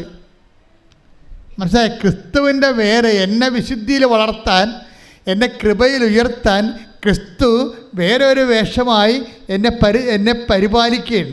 ഇത് ഭയങ്കരമാണ്. ഇതുകൊണ്ടാണ് നീ ശത്രുവിനെ പോലും ഐഡൻറ്റിഫൈ ചെയ്യണമെന്ന് പറയണത്. അല്ലേ? അങ്ങനെ വചനമില്ലേ? ശത്രുവിനെ സ്നേഹത്തെക്കുറിച്ച് പറയുമ്പോൾ ശ്രദ്ധിക്കട്ടെ മക്കളെ, ശ്രദ്ധിക്കട്ടെ. ഹല്ലേലൂയ ഹല്ലേലൂയ ഹല്ലേലൂയ ഹല്ലേലൂയ ഹല്ലേലൂയ ഹല്ലേലൂയ. യേശുവേ നന്ദി. ഹല്ലേലൂയ ഹല്ലേലൂയ ഹല്ലേലൂയ ഹല്ലേലൂയ ഹല്ലേലൂയ ഹല്ലേലൂയ. ആരാധന ആരാധന യേശുവേ, ആരാധന ആരാധന ആരാധന യേശുവേ, ആരാധന. മത്തായി ശ്ലീഹായുടെ സുവിശേഷം 5:43 എടുത്തേ. അയൽക്കാരനെ സ്നേഹിക്കുക, പറഞ്ഞേ. അയൽക്കാരനെ സ്നേഹിക്കുക, ശത്രുവിനെ ദ്വേഷിക്കുക, ശത്രുവിനെ ദ്വേഷിക്കുക എന്ന് പറഞ്ഞിട്ടുള്ളത് നിങ്ങൾ കേട്ടിട്ടുണ്ടല്ലോ. എന്നാൽ ഞാൻ നിങ്ങളോട് പറയുന്നു, ശത്രുക്കളെ സ്നേഹിക്കുവിൻ, നിങ്ങളെ പീഡിപ്പിക്കുന്നവർക്ക് വേണ്ടി പ്രാർത്ഥിക്കുവിൻ, അങ്ങനെ നിങ്ങൾ നിങ്ങളുടെ സ്വർഗസ്ഥനായ പിതാവിന്റെ മക്കളായി തീരും. ഇതൊരു ഭയങ്കര ഗോസ്പൽ മെക്കാനിസമാണ്. ദൈവത്തിൻ്റെ ലക്ഷ്യം എന്താണ്? നിങ്ങളെ സ്വർഗസ്ഥനായ പിതാവിൻ്റെ മക്കളാക്കുകയാണ്. അല്ലാതെ അവരോട് ക്ഷമിച്ചിട്ട് നാണം കെടുക്കുക എന്നുള്ളതിനാണ് നിങ്ങൾ പ്രാധാന്യം കൊടുക്കുന്നത് ഇല്ലേ? നമ്മളെ തന്തയ്ക്ക് വിളിച്ച് എൻ്റെ അടുത്ത് പോയി നമ്മൾ പിന്നെ അങ്ങോട്ട് ക്ഷമിക്കാനല്ല പറഞ്ഞിരിക്കണത്. അപ്പോൾ നമ്മൾ ഓർക്ക് ഇതെന്ത് പരിപാടി, അവൻ പിന്നെയും നമ്മൾ കളിയാക്കത്തില്ലേ? അപ്പോൾ നമ്മളെ മാനുഷികതയാണ് നമ്മൾ അവിടെ അഡ്രസ്സ് ചെയ്യണത്. ക്രിസ്തു നമ്മുടെ മാനുഷികത അല്ല അഡ്രസ്സ് ചെയ്യണത്. എന്താ പറയണത്? നിങ്ങളെ അങ്ങനെ ചെയ്താൽ നിങ്ങൾ ദൈവരാജ്യത്തിൻ്റെ മക്കളായി മാറുമെന്നാണ്. എന്താ പ്രശ്നം വെച്ച് കഴിഞ്ഞാൽ നമ്മുടെ ലവ് ലെവൽ വർദ്ധിപ്പിക്കാൻ വേണ്ടി ഒരു ശത്രുവിൻ്റെ വേഷം കൊണ്ട് ദൈവം വരികയാണ്. ദൈവം തന്നെയാണത്, മനസ്സിലായില്ലേ? അത് വളരെ ശ്രദ്ധിച്ചാൽ മനസ്സിലാകും. ആധ്യാത്മിക ജ്ഞാനം വേണം ഈ വിഷയത്തിൽ. വെച്ചാൽ നമ്മളെ ദൈവ പൈതലാക്കാൻ വേണ്ടി എന്താ ചെയ്തത്? ദൈവം എന്ത് വേഷം കെട്ടാനും തയ്യാറാണ്. അതിലൊരു വേഷമാണ് ശത്രുത എന്ന് പറയണത്. നിങ്ങൾ ചണ്ട കൂടുന്ന വേഷം. ചിലപ്പോൾ അതിൻ്റെ അകത്ത് ജ്ഞാനപരമുള്ളവൻ. അതുകൊണ്ടാണ് ക്രിസ്തു മിണ്ടാതിരിക്കും എപ്പോഴും കുരിശിൽ പോരും. എന്താ കാര്യം? ഇതെല്ലാം പിതാവാണെന്ന് ഈശോയ്ക്ക് അറിയാമായിരുന്നു. ഈ കുരിശിലുള്ള പീഡകളെല്ലാം പിന്നിലെല്ലാം പിതാവിൻ്റെ പാപത്തിന് പരിഹാരം ചെയ്യാൻ തന്നോട് ആവശ്യപ്പെട്ടുകൊണ്ട് പിതാവിൻ്റെ അദൃശ്യമായ സാന്നിധ്യം ഇതിൻ്റെ പിന്നിലുള്ളത് കൊണ്ടാണ് അവൻ കൊല്ലാൻ പോകുന്ന കുഞ്ഞാടിനെ പോലെ മൗനനായിരുന്നത്. ശ്രദ്ധിക്കട്ടെ. ഹല്ലേലൂയ ഹല്ലേലൂയ ഹല്ലേലൂയ ഹല്ലേലൂയ. യേശുവേ നന്ദി. ഹല്ലേലൂയ ഹല്ലേലൂയ ഹല്ലേലൂയ ഹല്ലേലൂയ ഹല്ലേലൂയ ഹല്ലേലൂയ. പരിശുദ്ധ പരമ ദിവ്യകാരുണ്യത്തിന് എന്നേരവും ആരാധനയും സ്തുതിയും പുകഴ്ചയും ഉണ്ടായിരിക്കട്ടെ. എന്താണ് ഇങ്ങനെ പറയാൻ കാരണമെന്ന് ചോദിച്ചു കഴിഞ്ഞാൽ അതിൻ്റെ കാരണം എന്താണ്? എനിക്ക് വിശന്നു, എനിക്ക് ദാഹിച്ചു, നിങ്ങളിലേക്ക് കുടിക്കാൻ തന്നു. അപ്പോൾ അവരോട് ചോദിക്കും, അവർ ഈശോയോട് ചോദിക്കും, നിന്നെ എപ്പോഴാണ് വിശക്കുന്നതിനെ കണ്ടത്? എൻ്റെ ഏറ്റവും എളിയവനിൽ നീ കൊടുത്തപ്പോൾ എനിക്ക് തന്നെയാണ് ചെയ്തു തന്നത്. അപ്പോൾ ഈ ശത്രുവിനെ നമ്മൾ സ്നേഹിക്കുമ്പോൾ ഈ ശത്രുതയല്ലേ ഏറ്റവും കൂടുതൽ എന്നെ ഹർട്ട് ചെയ്യണത്. അപ്പോൾ അതിനെ അതിലംഘിച്ചുകൊണ്ട് ഞാൻ ദൈവസ്നേഹം കൊടുക്കുമ്പോൾ ഞാൻ ദൈവപൈതലായിട്ട് ഗ്രേഡറ്റ് ചെയ്യുകയാണ്. എന്താ കാര്യം? നിത്യത കണ്ടുകൊണ്ടാണ് വചനങ്ങളെല്ലാം കഠിനമാക്കി വെച്ചിരിക്കുന്നത്. നിത്യതയുടെ ഒരു വാട്ടർ മാർക്ക് എല്ലാ വചനങ്ങളിലും ഉണ്ട്, പ്രത്യേകിച്ച് കടുപ്പമുള്ള വചനങ്ങളിൽ. വെളിപാട് 22:11. അനീതി ചെയ്തിരുന്നവൻ പറഞ്ഞേ, അനീതി ചെയ്തിരുന്നവൻ ഇനിയും അനീതി ചെയ്തു കൊള്ളട്ടെ. കൈയടിച്ച് ചെയ്തു കൊള്ളട്ടെ. ഹല്ലേലൂയ. എങ്ങനെയുണ്ട് പരിപാടി? കേട്ടോ കേട്ടോ കേട്ടോ. ബൈബിള് തീരാൻ പോകുകയാണ്. ലാസ്റ്റ് വാക്കുകളാണ്. എന്താണ്? അനീതി ചെയ്തിരുന്നവൻ ഇനിയും അനീതി ചെയ്തു കൊള്ളട്ടെ. പാപക്കറ പുരണ്ടവൻ ഇനിയും അങ്ങനെ തന്നെ കഴിഞ്ഞുകൊള്ളട്ടെ. നീതിമാൻ ഇനിയും നീതി പ്രവർത്തിക്കട്ടെ. വിശുദ്ധൻ ഇനിയും വിശുദ്ധീകരിക്കപ്പെടട്ടെ. ലാസ്റ്റ് സമയത്തിൻ്റെ അവസാനം ആരെയും മാനസാന്തരയ്ക്ക് വിളിക്കാത്ത ലോകത്തിലെ ഒരേ ഒരു പുസ്തകമാണ് ബൈബിൾ. എന്താ കാര്യം വെച്ച് കഴിഞ്ഞാൽ കുറേ പേര് ബ്രാൻഡഡ് ആയിരിക്കുകയാണ്. അവൻ മാനസാന്തരപ്പെടാൻ ദൈവം ആഗ്രഹിക്കുന്നില്ല. കാര്യം അത് വരപ്രസാദമാണ്. മാനസാന്തരം ദൈവം നിങ്ങൾക്ക് നൽകുന്ന മനസ്സലിവാണ്. കഠിനമായ മനസ്സുള്ളവർ കഠിനമായിട്ട് തന്നെ പോകട്ടെ എന്ന് പറയും. കഠിനമല്ലാതെ മനസ്സലിവുള്ളവൻ മനസ്സലിവുള്ളവനായി നിൽക്കട്ടെ, ഇനി സമയമില്ലെന്ന് പറയും. എല്ലാ മനുഷ്യൻ്റെ മുന്നിൽ ഈ സമയമില്ലാത്തൊരു സമയം വന്നിട്ട് പറയും, don't repeat, don't contrite, don't have contrition, don't repent. എന്നെയും നിൻ്റെയും മുഖത്ത് നോക്കി ദൈവം എന്നെങ്കിലും ഇനി മാനസാന്തരപ്പെടണമെന്ന് പറഞ്ഞാൽ ഒരു തീരുമാനമാകും. അപ്പോഴേ ഇതൊരു സമയമാണ്. മാനസാന്തരം ഒരു സമയമാണ്. ഹൃദയത്തിൻ്റെ അലിവ് ഞാൻ എപ്പോഴും ഓർക്കുകയും ഒരു പുരോഹിതൻ ബൈബിള് കഥ പറയുമ്പോൾ കർത്താവ് അതിൻ്റെ അകത്ത് ഞാൻ പറഞ്ഞില്ലേ, നിത്യതയുടെ വാട്ടർ മാർക്കിനെ വെക്കും. നിത്യതയുടെ ഒരു ജലമുദ്ര വെച്ചിട്ടാണ് ബൈബിള് ചെയ്തിരിക്കുന്നത്. ഇപ്പോൾ ഓരോ കഥ പറയുമ്പോഴും അതിൻ്റെ അകത്ത് ഈ നിത്യതയുടെ വാട്ടർ മാർക്ക് കാണാം. എന്താ പറയണത്? ഒരു മനുഷ്യൻ ചോദിച്ചു, നിത്യജീവൻ പ്രാപിക്കാൻ ഞാൻ എന്ത് ചെയ്യണം? അപ്പോൾ ഈശോ പറഞ്ഞു, നിയമത്തിൽ എന്താണ് എഴുതിയിരിക്കണത്? അപ്പോൾ അവരെന്ത് പറയും? എല്ലാത്തിനേക്കാളും ഒരു ദൈവത്തെ സ്നേഹിക്കുക, നിന്നെപ്പോലും നിൻ്റെ അയൽക്കാരനെ സ്നേഹിക്കുക. എന്നാൽ നീ പോയി അതുപോലെ ചെയ്യുക. അപ്പം അവൻ ചോദിക്കും, തിരിച്ചു ചോദിക്കും, ആരാണ് എൻ്റെ അയൽക്കാരൻ? അപ്പോൾ ഈശോ പറയും, ഒരു മനുഷ്യൻ ജെറുസലേമിൽ നിന്ന് ജെറീക്കോയിലേക്ക് പോവുകയായിരുന്നു. കള്ളന്മാരുടെ കൈ അകപ്പെട്ടു. അവൻ്റെ വസ്തുവകൾ അടിച്ചു മാറ്റിയിട്ട് അവനെ മൃതപ്രായനായിട്ട് വഴി തള്ളി. ആ വഴിക്കൊരു ലവയം പോയി, ആ വഴിക്കൊരു പുരോഹിതൻ പോയി. രണ്ട് കക്ഷികളും അൾത്താരയുമായിട്ട് ബന്ധപ്പെട്ട പാർട്ടിയാണ്. ലേവ്യനാനുസരി അവരിൽ നിന്നാണ് പുരോഹിതനുണ്ടാകുന്നത്. അപ്പോൾ ഈ കർത്താവിനോട് അടുത്ത ശുശ്രൂഷ ചെയ്യുന്ന രണ്ട് കക്ഷികളെ ഈശോ കഥയിൽ കൊണ്ടുവരികയാണ്. എന്നിട്ട് കർത്താവുമായിട്ട് ഒരു അടുപ്പമില്ലാത്ത ഒരു സമറിയാക്കാരനെ കൊണ്ടുവരും. വ്യത്യാസം എന്താണെന്ന് ചോദിച്ചു കഴിഞ്ഞാൽ, ഈ രണ്ട് കക്ഷികളും എണ്ണയുമായിട്ട് കൈകാര്യം ചെയ്യുന്ന ആൾക്കാരാണ്. പുരോഹിതൻ എണ്ണയുമായിട്ട് കൈകാര്യം ചെയ്യുന്ന സദോക്ക് പുരോഹിതനാണ്. സോളമനെ എണ്ണ ഒഴിച്ച് വാഴിച്ച ആളാണ്. പുരോഹിതന് എണ്ണ കൈകാര്യം ചെയ്യേണ്ട ആളാണ്. ലേവ്യ പുരോഹിതനും അൾത്താര എണ്ണ കൈകാര്യം ചെയ്യുന്ന ആളാണ്. പക്ഷേ ഈ രണ്ട് കക്ഷികളുടെ എണ്ണയില്ല. ഇനി ദൈവവുമായിട്ട് ബന്ധമില്ലാത്തൊരു മനുഷ്യന് എണ്ണയും കൊണ്ട് വരുന്നുണ്ട്. അവൻ്റെ പേരെന്താണ്? സമറിയക്കാരൻ. അവനിവനെ കണ്ടു, അടുത്ത് ചെന്നു എന്ന് ബൈബിൾ എന്നിട്ട് പറയും, അവൻ്റെ മനസ്സലിഞ്ഞു വന്നു. ശ്രദ്ധിക്കട്ടെ.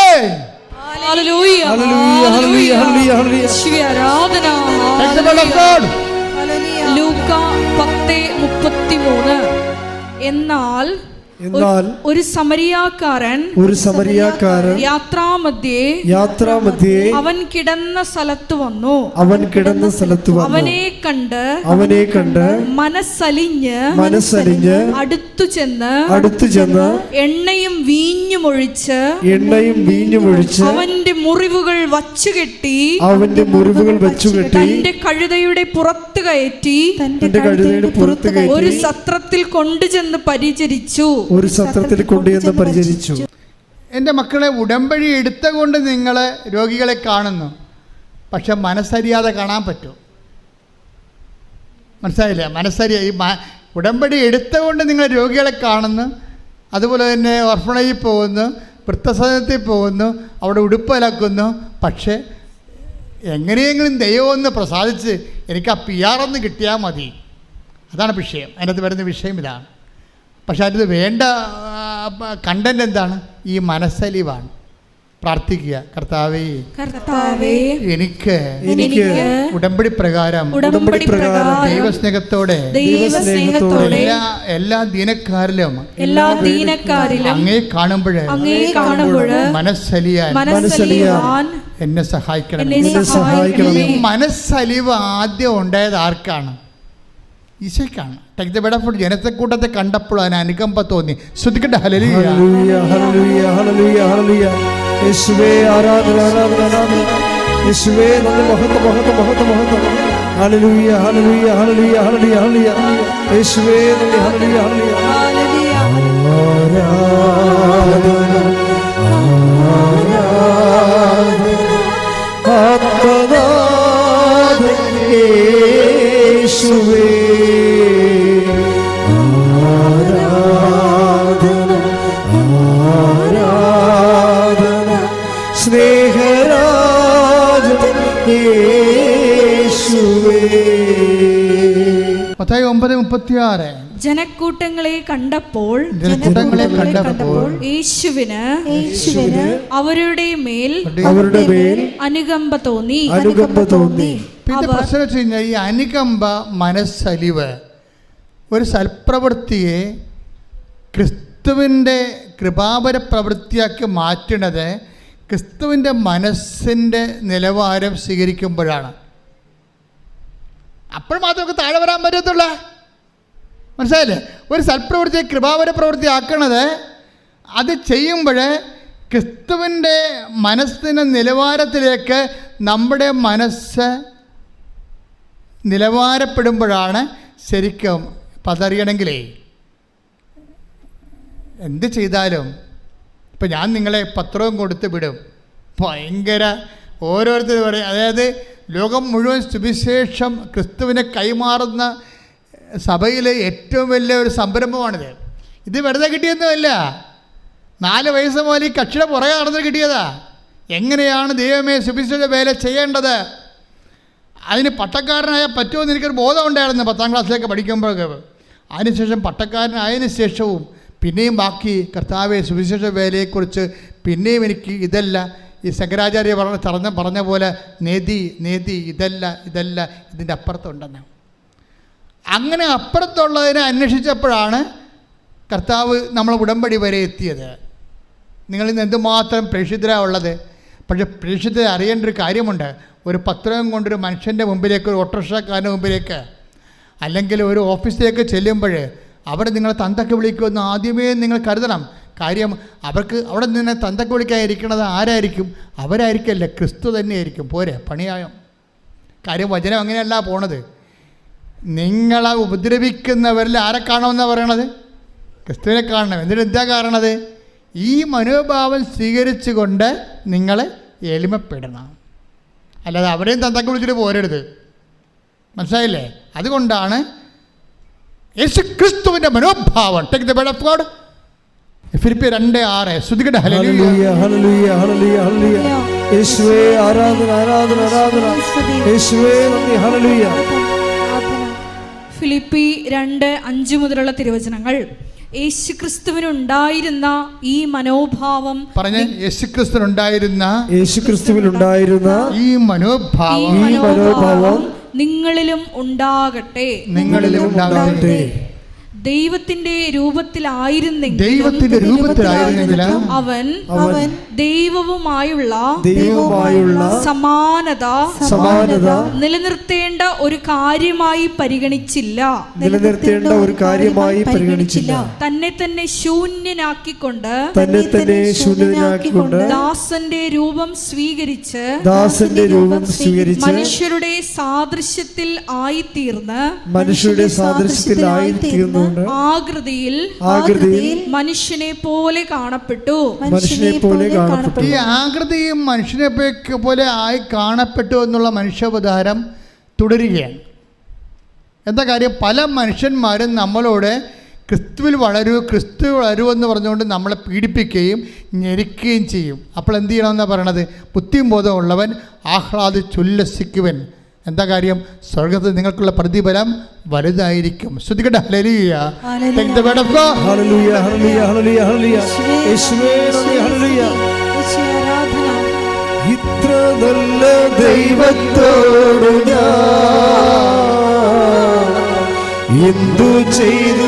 കൈയടിച്ചോണ്ട് സന്തോഷത്തോടെ എന്റെ കൊച്ചു ജീവിതത്തെ നിന്റെ മുമ്പിൽ ദൈവത്തോടെ കൈയടിച്ചുകൊണ്ട് ഇത്ര നല്ല ദൈവത്തോട് ഞാൻ എന്തു ചെയ്തു നന്ദി ചൊല്ലിടും. എന്റെ കൊച്ചു ജീവിതത്തെ നിന്റെ മുമ്പിൽ കാഴ്ചയിടാം. ലുക്ക 6:35. എന്നാൽ നിങ്ങൾ ശത്രുക്കളെ സ്നേഹിക്കുവിൻ. തിരിച്ചു കിട്ടുമെന്ന് പ്രതീക്ഷിക്കാതെ മറ്റുള്ളവർക്ക് നന്മ ചെയ്യുകയും വായ്പ കൊടുക്കുകയും ചെയ്യുവിൻ. അപ്പോൾ നിങ്ങളുടെ പ്രതിഫലം വലുതായിരിക്കും. നിങ്ങൾ അത്യുന്നതന്റെ പുത്രന്മാരായിരിക്കുകയും ചെയ്യും. മനുഷ്യർ നിങ്ങളെ അവഹേളിക്കുകയും വ്യാജമായ എല്ലാത്തരം കുറ്റങ്ങളും നിങ്ങളുടെ മേൽ ആരോപിക്കുകയും ചെയ്യുമ്പോൾ നിങ്ങൾ ആഹ്ലാദിച്ചുല്ലസിക്കുവിൻ എന്ന് പറഞ്ഞ് മനുഷ്യർ നിങ്ങളെ അവഹേളിക്കുകയും എല്ലാ കുറ്റങ്ങളും നിങ്ങളുടെ മേൽ ആരോപിക്കുകയും ചെയ്യുമ്പോൾ ആഹ്ലാദിച്ചുല്ലസിക്കുവിൻ. എന്തുകൊണ്ടെന്നാൽ സ്വർഗത്തിലുള്ള പ്രതിഫലം വലുതായിരിക്കും. ഇപ്പൊ ചില സമയത്ത് ക്രിസ്തുവിന് വേണ്ടി ഇതുപോലെ അപമാനം ഏറ്റാൽ എന്ത് ചെയ്യണം? നമ്മൾ വിഷമിച്ച് വീട്ടിൽ പോരെന്നല്ല പറയണത്, ആഹ്ലാദിച്ച് ഉല്ലസിക്കണം. എന്താ കാര്യം? സ്വർഗത്തിൽ പറഞ്ഞ് നിങ്ങൾക്കുള്ള പ്രതിഫലം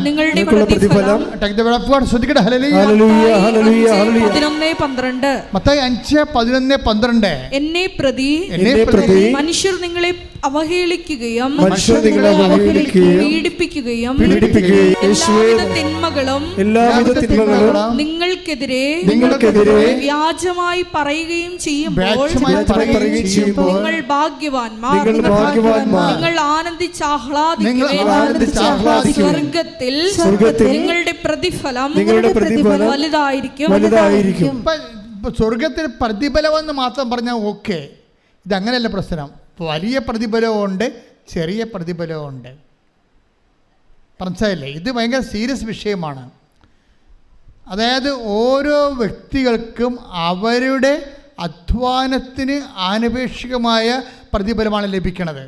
അപ്പം അതിനകത്ത് വലിയ പ്രതിഫലമുണ്ട്. ഞാൻ എപ്പോഴും നിങ്ങളോട് പറയും, സൂര്യനുണ്ട്, ചന്ദ്രനുണ്ട്, നക്ഷത്രങ്ങളുണ്ടെന്ന് പറഞ്ഞില്ലേ, അതുപോലെ തന്നെ മഹത്വം കൃപ സ്വീകരിക്കുന്ന അനുസരിച്ച് കൊണ്ട് നമുക്ക് ആർജിക്കുന്ന മഹത്വം വലിയ മഹത്വമുണ്ട്, ചെറിയ മഹത്വമുണ്ട്, മഹത്വമില്ലായ്മയും ഉണ്ടാകും ചിലപ്പോൾ. അതുകൊണ്ട് തന്നെ നിങ്ങൾ ഓർക്കുക, സൽപ്രവൃത്തികൾ കൂടിപ്പോയെന്ന് ആരും ചിന്തിക്കരുത്, എത്ര കൂടിയാലും. അതുകൊണ്ടാണ് ഈശോ പറഞ്ഞത്, എന്തെല്ലാം തരം അപകട മേഖലകളിലൂടെയാണ് സുവിശേഷത്തിൻ്റെ സാക്ഷ്യ ജീവിതം ഈശോ മുന്നേറ്റിക്കൊണ്ട് പോകണമെന്നറിയാവോ? മനുഷ്യർ നിങ്ങൾ ചണ്ട കൂടി ഉടുപ്പ് കരസ്ഥമാക്കുക, അവഹേളിക്കുക, വേഷമായ കുറ്റം ആരോപിക്കുക, അപ്പോൾ നിങ്ങൾ ആഹ്ലാദിക്കുവിൻ. സത്യസന്ധമായ ദൈവത്തെ, സ്വർഗത്തെ കണ്ടവർക്ക് മാത്രമേ ഇതുപോലെ വ്യക്തമായിട്ട് മനുഷ്യരാശിയെ പ്രബോധിപ്പിക്കാൻ പറ്റത്തുള്ളൂ.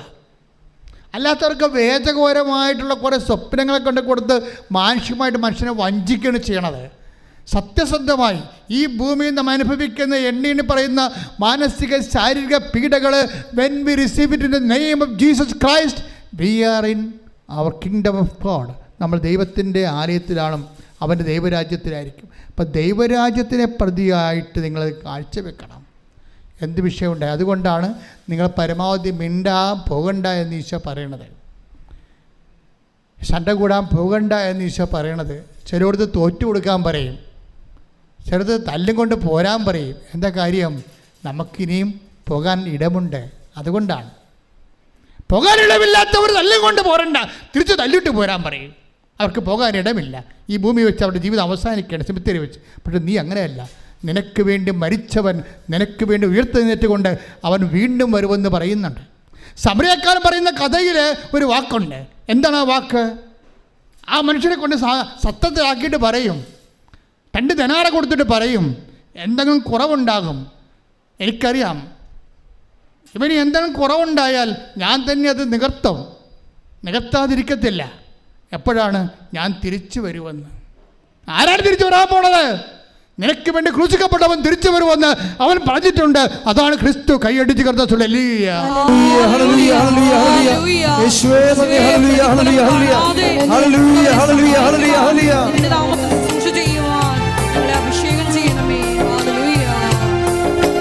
പാടി വാഴ്ത്തുന്നെല്ലാരും, പ്രിയനേ നിൻ സ്നേഹം ഓർക്കുന്നെല്ലാരും. പാടി വാഴ്ത്തുന്നെല്ലാരും, പ്രിയനേ നിൻ സ്നേഹം ഓർക്കുന്നെല്ലാരും.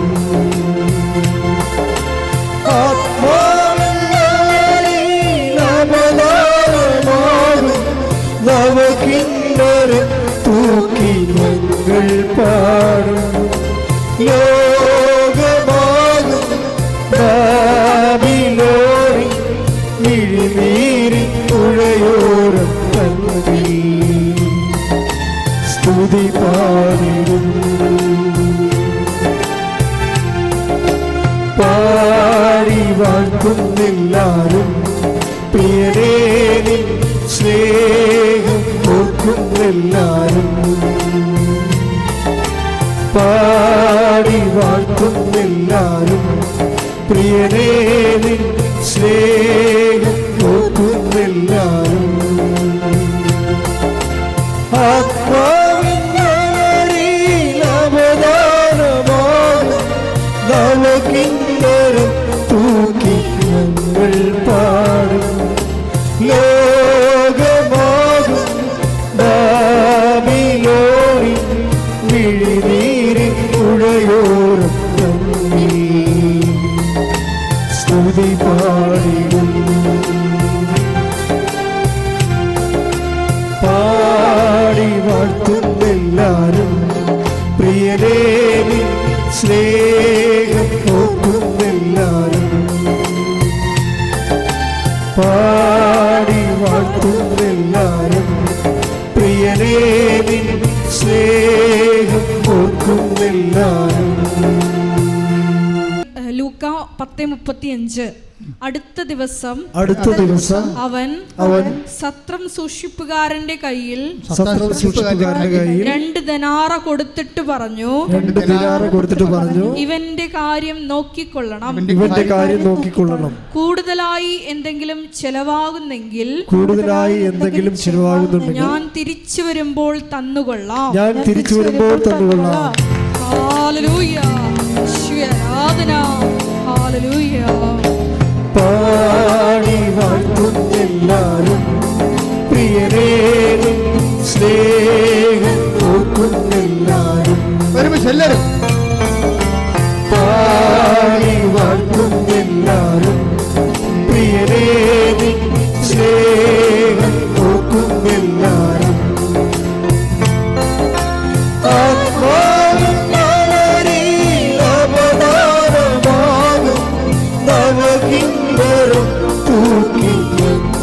പാടും യോഗമാകും ബാബിലോണിൽ മിഴിനീരിൻ പുഴയോരം തന്നെ സ്തുതി പാടിടും. പാടി വാഴ്ത്തുന്നെല്ലാരും പ്രിയനേ നിൻ സ്നേഹം ഓർക്കുന്നെല്ലാരും. പരിശുദ്ധ പരമദിവ്യകാരുണ്യത്തിന് ആരാധനയും സ്തുതിയും പുകഴ്ചയും ഉണ്ടായിരിക്കട്ടെ. ഈ സമരിയക്കാരൻ ആരാണെന്ന് ചോദിച്ചാൽ നമുക്കറിയാം. പരിശുദ്ധാത്മാവിലാണ് സുവിശേഷം വായിക്കുന്നുണ്ടെങ്കിൽ ആത്മാവ് അവനോട് പറയും, ഇത് നിനക്ക് വേണ്ടി ക്രൂശിക്കപ്പെട്ടവനാണ്. ഇവൻ്റെ കയ്യിരിക്കുന്ന വെള്ളം, ഇവൻ്റെ കയ്യിരിക്കുന്ന വീഞ്ഞും എണ്ണയുമാണ് നിന്നെ ആത്മാവിനെ പൂരിതമാക്കിയിരിക്കുന്ന ദൈവത്തിൻ്റെ കൃപ. ഇവനെന്താ പറയണത്? ആ സത്യസൂക്ഷിപ്പുകാരനോട് പറയുന്ന വാക്കുണ്ട്. എന്താ പറയണത്? എന്തെങ്കിലും കൂടി ചിലവാകണമെങ്കിൽ അതാരോട് പറയണതാ? ആരെല്ലാം കർത്താവിന് വേണ്ടി വേല ചെയ്യുന്നുവോ അവനോടെല്ലാം ദൈവം പറഞ്ഞ വാക്കാണ്. നിന്റെ സഹോദരന് വേണ്ടി, അമ്മയ്ക്ക് വേണ്ടി, അപ്പന് വേണ്ടി, അയൽവാസിക്ക് വേണ്ടി, നിന്റെ ശത്രുവിന് വേണ്ടി പോലും എന്തെങ്കിലും കൂടി നിന്റെ കയ്യിൽ ചിലവാകണമെങ്കിൽ എൻ്റെ ദൈവവേദനെ അത് സൗജന്യമല്ല. I will repay it. ഞാനത് തിരിച്ചു തരും. എപ്പോഴാണ്? ഞാൻ വരുമ്പോൾ വരണവരെ നീ കാത്തിരിക്കണം. കൈയടിച്ച് കിടന്നാൽ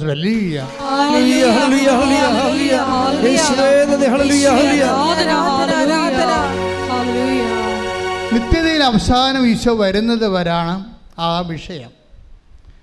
നമ്മളെല്ലാം ഈ സൽപ്രവൃത്തികളും കൃപാപര പ്രവൃത്തികളും ചെയ്യണത് എന്തുകൊണ്ടാണ്? അവൻ മഹത്വരാജനായി വീണ്ടും വരുമ്പോൾ അവൻ്റെ കൂടെ അവൻ്റെ സൂര്യശോഭയിലേക്ക് പ്രവേശിച്ചുകൊണ്ട് മഹത്വത്തിൻ്റെ സ്വർഗീയ വിരുന്നിലെ, സ്വർഗീയ ജെറുസലേമിലെ മണവാളിൻ്റെ കൂടെ സഭ ആകുന്ന മണവാട്ടി നിത്യമായ ബാങ്കറ്റ് ആൻഡ് ഫീസ്റ്റിൻ്റെ സെലിബ്രേഷൻസിന് വേണ്ടി നമ്മൾ നമ്മുടെ ജീവിതത്തെ ഒരുക്കിയാണ്. കൈയിടിച്ച് കർത്താവ്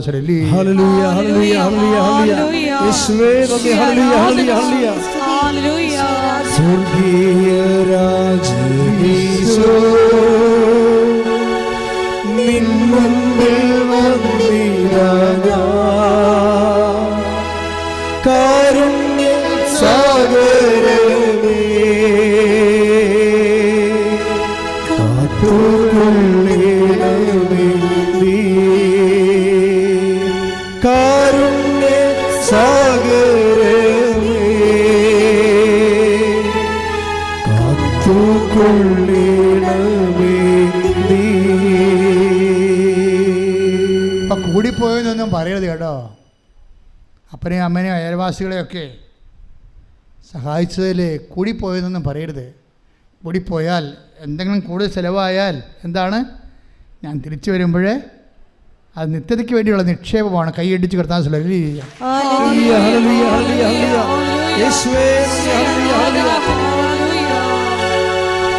കാരുണ്യ സാഗരമേ കാത്തുകൊള്ളണമേ നീ. കാരുണ്യ സാഗരമേ കാത്തുകൊള്ളണമേ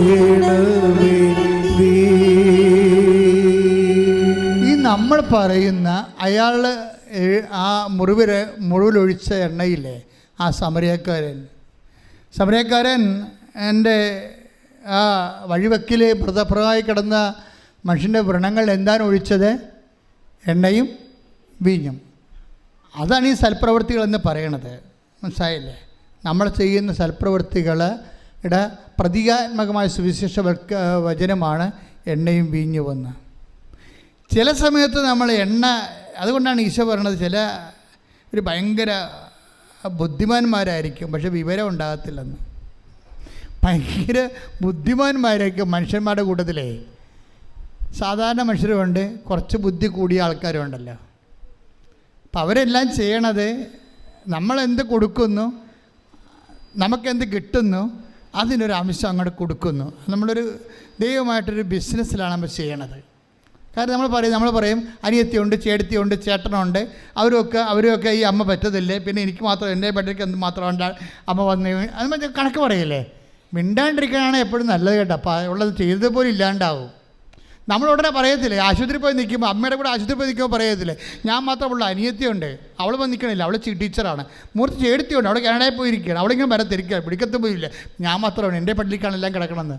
എൻ്റെ മക്കളെ, നിത്യതയിൽ നിനക്ക് ഓഹരി കിട്ടാൻ വേണ്ടി കർത്താവ് നിന്നെ പ്രത്യേകം തിരഞ്ഞെടുത്തിട്ട് നിനക്ക് ഈ വിഷയം ഏൽപ്പിച്ചേക്കുന്ന ആരാണ്? ക്രിസ്തുവാണെന്ന് കരുതാത്തോളം കാലം നിനക്കൊരിക്കലും കൃപയായി ജീവിക്കാൻ പറ്റത്തില്ല. അവരെ ഒരിക്കലും കമ്പയർ ചെയ്യരുത് ഒരു വിഷയത്തിന്. ഇവിടെ എന്താ പ്രശ്നം? ചിലർക്ക് എണ്ണ ഉണ്ട്, ചിലർക്ക് എണ്ണയില്ല, അത്രയേ ഉള്ളൂ. ഒരപ്പൻ്റെ അമ്മയുടെ മക്കളായിരിക്കാം. ചിലർക്ക് എണ്ണ കയ്യിലുണ്ടാകാം, ചിലർക്ക് കയ്യിൽ എണ്ണ ഉണ്ടാകത്തില്ല. അതാണ് പ്രശ്നം. അവരെ കുറ്റം പറഞ്ഞ എന്താ കാര്യം? അവരെണ്ണ വാങ്ങാൻ പോയിരിക്കുകയല്ലേ, അപ്പം മണവാളം വരും. പരിപാടി തീർന്നില്ലേ? വായിച്ച് 25:4 മത്തായി സുവിശേഷം. ശ്രദ്ധിക്കട്ടെ. ഹല്ലേലൂയ, ഹല്ലേലൂയ, ഹല്ലേലൂയ, ഹല്ലേലൂയ. 25:4 മത്തായിയുടെ സുവിശേഷം. ഹല്ലേലൂയ, ഹല്ലേലൂയ. മത്തായി 25:4 വിവേകമതികളാകട്ടെ വിളക്കുകളോടൊപ്പം പാത്രങ്ങളിൽ എണ്ണയും എടുത്തിരുന്നു. ഇപ്പം വിളക്ക് മാത്രം എടുത്തിട്ട് കാര്യമില്ല. ചില ആൾക്കാർ വചനം മാത്രമുണ്ട്, വിളക്കുണ്ട്, എണ്ണയില്ല. അതാണ് പ്രശ്നം. വിളക്ക് ഈ 10 കന്യകമാരുടെ കയ്യിലും വിളക്കുണ്ടേ. എല്ലാവരും ഈ വിശ്വാസത്തിൽ വിളക്കിൽ തന്നെ വിശ്വസിക്കണത്. പക്ഷേ ഈ സംഭവം കത്തത്തില്ല. വചനം കത്തിക്കണമെങ്കിൽ എന്ത് വേണം? എണ്ണ വേണം. അതിനെന്ത് വേണം? മനസ്സലിവ് വേണം. മറ്റാൾ എണ്ണ പെരട്ടിയതിന് മുമ്പ് ഒരു സംഭവം ഉണ്ടായി. അയാൾക്ക് സമരക്കാർ എണ്ണ പെട്ടുമ്പോൾ എന്താ സംഭവിച്ചത്? മനസ്സലിഞ്ഞ്. അല്ല, ജോസഫ് ചമ്മതിയിടല്ല എണ്ണ പെരട്ടിയത്. നിങ്ങൾ പല ആൾക്കാർ എണ്ണ പെട്ടണ ഉടമ്പടി എടുത്തതുകൊണ്ടാണ് സൽപ്രവൃത്തി കാണിക്കണത്. അതല്ല, മനസ്സലിയണം. ആരെ പ്രതി? ക്രിസ്തുവിനെ പ്രതി മനസ്സലിയുമ്പോൾ ആണ് അത് ക്രിസ്തുവിൻ്റെ കൃപാവര പ്രവൃത്തിയായിട്ട് മാറണത്. അല്ലെങ്കിൽ അത് ഉടമ്പടി പ്രവൃത്തിയായിട്ട് കേവലമായിട്ട് മാറുകയും ഫ്രൂട്ട്ഫുൾ അല്ലാതെ വരിക സാധ്യതയുണ്ട്. ഇപ്പോൾ ഇവിടെ എന്താ പ്രശ്നം? 10 കന്യകമാരുണ്ടായിരുന്നു. അതിൽ ചിലർ 5 പേര് പാത്രങ്ങളിൽ എണ്ണ എടുത്ത് വേറെ എക്സ്ട്രാ ആയിട്ട് എടുത്തു. ചെറിയ വിളക്ക് മാത്രം കൊണ്ടുവന്നു. പക്ഷേ എന്താ പറയുക, അവസാനം ഷെയർ ചെയ്യാൻ പറ്റത്തില്ല. നീ എൻ്റെ ചേർത്തിയല്ലേ, നിൻ്റെ സൽപ്രവൃത്തി കുറച്ച് ഇങ്ങോട്ട് തരാൻ പറഞ്ഞാൽ തരാൻ പറ്റത്തില്ല. അതാ വിഷയം. അത് അവസാനമേ മനസ്സിലാകത്തുള്ളൂ. നീ എൻ്റെ അനിയത്തിയല്ലേ, നമ്മൾ രണ്ട് ഒരു വയറ്റിൽ പെറ്റതല്ലേ, നീ എൻ്റെ ഭർത്താവല്ലേ, നീ എൻ്റെ ഭാര്യ അല്ലേ എന്ന് ചോദിച്ചു കഴിഞ്ഞാൽ സൽപ്രവൃത്തികൾക്ക് കൃപ കൈമാറ്റാൻ, അനുഗ്രഹം കൊടുക്കാൻ പറ്റുമായിരിക്കും, കൃപ കൈമാറാൻ പറ്റത്തില്ല. അത് നമ്മൾ ശ്രദ്ധിക്കണം, സൂക്ഷിക്കണം. അല്ലാതെ നിങ്ങൾ വിചാരിക്കും ഞാൻ ഭാര്യ പള്ളിയിൽ പോകണ്ടല്ല, പിന്നെ എനിക്ക് വേണ്ടി കൂടി നീ പ്രാർത്ഥിച്ചാൽ മതി എന്നൊക്കെ പറഞ്ഞാൽ അനുഗ്രഹം ഓക്കെയാണ്, കൃപ ഓക്കെയല്ല. അത് നീ തന്നെ കർത്താവിൻ്റെ നാമത്തിൽ സ്വീകരിച്ച് ദൈവസ്നേഹത്തോടെ നിൻ്റെ ആത്മാവിൽ നീ ചെയ്യേണ്ട കാര്യങ്ങളാണ്. അവിടെ പങ്കുകാരില്ല. അതാണ് പറയണത്. ആ കന്യകമാരോട് പറയുന്നത് കേട്ടല്ലേ, ഞങ്ങൾ തരത്തില്ല, തന്നിട്ടും കാര്യമില്ല. കാര്യം എന്താ? നിങ്ങൾക്ക് തികയാതെ വരും. തറ്റി. പക്ഷേ കൃപയ്ക്കൊരു പ്രശ്നമുള്ളതെന്ന് വെച്ച് കഴിഞ്ഞാൽ അത് തികയാതെ വരാനുള്ള സാധ്യതയുണ്ട് എന്നാണ്. അതുകൊണ്ടാണ് അത് കൈമാറ്റം ചെയ്യാൻ പറ്റാത്തത്. കൃപ കൈമാറ്റം ചെയ്യാൻ പറ്റത്തില്ല. അത് വളരെ സീരിയസ് ആയിട്ട് മനസ്സിലാക്കേണ്ട വിഷയമാണ്.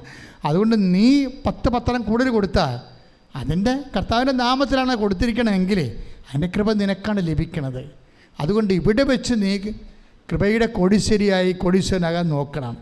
കാര്യം കഠിന വചനങ്ങളാണ് ചെയ്യുമ്പോഴാണ് അതിലാണ് കൂടുതൽ കൃപ അടങ്ങിയിരിക്കുന്നത്. അതിലെല്ലാം നിത്യതയാണ് ഉദ്ദേശിക്കുന്നത്. കർത്താവ് നിത്യതയെക്കുറിച്ച് പറയുമ്പോൾ ഇപ്പോൾ എന്താ പ്രശ്നം? അതായത് ഇവർക്ക് എന്നാ പറ്റിയത് ഈ കന്യകമാർക്ക്? മണവാളൻ വരാൻ വൈകി, ഉറക്കം വരികയാൽ കന്യകമാർ കിടന്നുറങ്ങി. അർദ്ധരാത്രിയിൽ ഇതാ മണവാളൻ പുറത്തു വന്ന് അവനെ എതിരേൽക്കുവിനെന്ന് ആർപ്പുവിളിയുണ്ടായി. പക്ഷേ കന്യകമാർ എഴുന്നേറ്റപ്പോൾ കുറേ പേർക്ക് എണ്ണയില്ല. അത് പിന്നെ അവരുടനെ വാതിൽ അടക്കപ്പെടുകയാണ്. കർത്താവ് നിത്യതയുടെ കാര്യം പറയുമ്പോഴാണ് ഇതില്ല, അവസാനം പറയുന്ന ഭാഗമാണ് ഇതില്ല. കർത്താവിൻ്റെ ഈ യാത്രയുടെ ഈ മാനുഷികമായ അവതാര യാത്ര അവസാനിക്കണ മുമ്പ് ലാസ്റ്റ് പറയുന്ന ഭാഗങ്ങളാണ് മത്തായി 25 കൊണ്ടുവന്ന് ചേർത്തിരിക്കുന്നത്. ഇവിടുത്തെ മണവാളനല്ല ഈശോയാണ്, വരാൻ പോരണേ വൈകണതെല്ലാം അവൻ്റെ രണ്ടാം വരവുമായിട്ട് ബന്ധപ്പെട്ട കാര്യങ്ങളാണ് പറയണത് മുഴുവനും. കഥകളിലൂടെ പറയണമെന്നേ ഉള്ളൂ. അപ്പോഴൊരു കാര്യം, മണവാളൻ വരാൻ വൈകിയെന്ന് കഥ പറയുന്നുണ്ട്.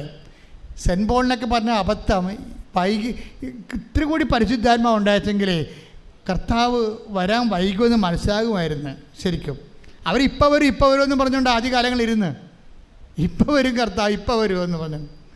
അതിൻ്റെ വചനങ്ങളുണ്ട് ഇപ്പോൾ വരുന്നത്. പക്ഷേ വരാൻ വൈകുമെന്ന് കർത്താവ് തന്നെ പറഞ്ഞിട്ടുണ്ട്. 10:25 മണവാള ഇപ്പം ഈ നമ്മൾ ഇമ്മീഡിയറ്റ് പരൂസ്യ എന്നും പറഞ്ഞ ആദിമസഭയെ കുറേ കാലം വിശ്വസിച്ചതാണ്. അതായത് ഇപ്പം കർത്താവ് വരുമെന്ന്. പക്ഷേ കർത്താവ് തന്നെ പറഞ്ഞിട്ടുണ്ട് മണവാളൻ വരാൻ വൈകും. അതാണ് മണവാളനെ കൊടുത്തിരിക്കുന്ന കാര്യം. അപ്പോൾ എന്നാ പറ്റിയിരിക്കണത്? എത്ര വൈകിയാലും നമ്മുടെ കയ്യിൽ എന്തുണ്ടാകണം? കൃപയുണ്ടാകണം.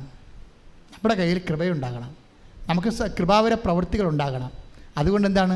ജാഗ്രതയുണ്ടാകണം ഈ വിഷയത്തിൽ. ഉടമ്പടി നിങ്ങളെ ഉയർത്തണം അങ്ങനെയാണ്. പക്ഷെ ചെയ്യുന്ന പ്രവൃത്തികൾ ദൈവസ്നേഹത്തോടെ ചെയ്യണമെന്നാണ് ഇത്രയും നേരം പറഞ്ഞതിൻ്റെ ചുരുക്കം. ശ്രദ്ധിക്കട്ടെ. ഹല്ലേലൂയ.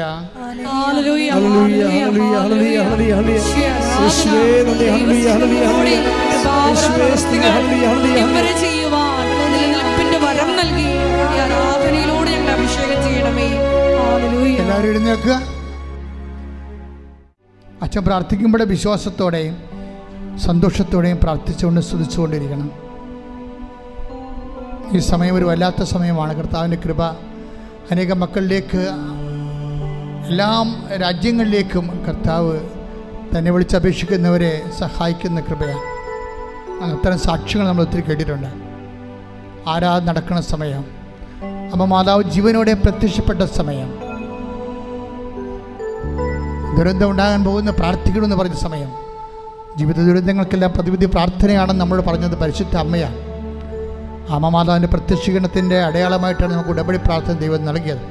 അതാണ് നമ്മൾ ജീവിക്കുന്നത് ഇപ്പോഴേ. ഉടമ്പടി ഒരു പ്രവർത്തനം മാത്രമല്ല, ഒരു ജീവിതമാണ്. കർത്താവേ, നിൻ്റെ മക്കൾക്ക് വേണ്ടി ഞാൻ പ്രാർത്ഥിക്കണം. ഈശോ ശ്രദ്ധിക്കട്ടെ. ഹല്ലേലൂയ, ഹല്ലേലൂയ. കർത്താവേ, നിൻ്റെ മക്കൾക്ക് വേണ്ടി പ്രാർത്ഥിക്കുന്നു. കർത്താവേ, നിൻ്റെ വിശുദ്ധ പൗരോഹിത്യത്തെ മഹത്വപ്പെടുത്തണം. കർത്താവേ, സഭയിലുള്ള സാന്നിധ്യം പ്രകടമാക്കണം. കർത്താവേ, നിന്റെ തിരുമുറുവാർന്ന വലതുകരം, ആണിപ്പോഴാർന്ന അത്ഭുതകരം ഓരോ മകൻ്റെ മേലും മകളുടെ മേലും ഇപ്പോൾ വെക്കണമെന്ന് പ്രാർത്ഥിക്കുന്നു. കർത്താവേ, അടിപ്പിടർ പോലെ, വൈദ്യാഘാതം പോലെ, ദൈവിക ശക്തി ഉച്ചമുതൽ ഉള്ളംകാലം വരെ കർത്താവിന്റെ രക്തം പടരട്ടെ.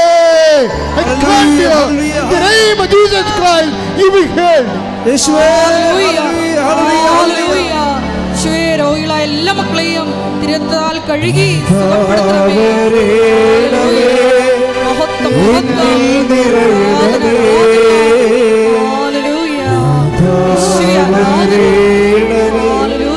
സൗഖ്യം നൽകണമേ. നാഥാവരേണമേ, എന്നിൽ നിറയണമേ. നാഥാവരേണമേ, സൗഖ്യം നൽകണമേ. എൻ്റെ പ്രിയപ്പെട്ടവരെ, ഒരു മകനെപ്പോലും മകളെപ്പോലും തന്നെ വിളിച്ചപേക്ഷിക്കുന്ന, നാമം വിളിച്ചപേക്ഷിക്കുന്ന ഒരു മകനെപ്പോലും കർത്താവ് ഒഴിവാക്കത്തില്ല. നിങ്ങൾ ധൈര്യമായിട്ട് രോഗമുള്ള ഇടത്ത് കൈകൾ വെച്ചുകൊണ്ട് പ്രാർത്ഥിക്കട്ടെ. സ്തുതിക്കട്ടെ.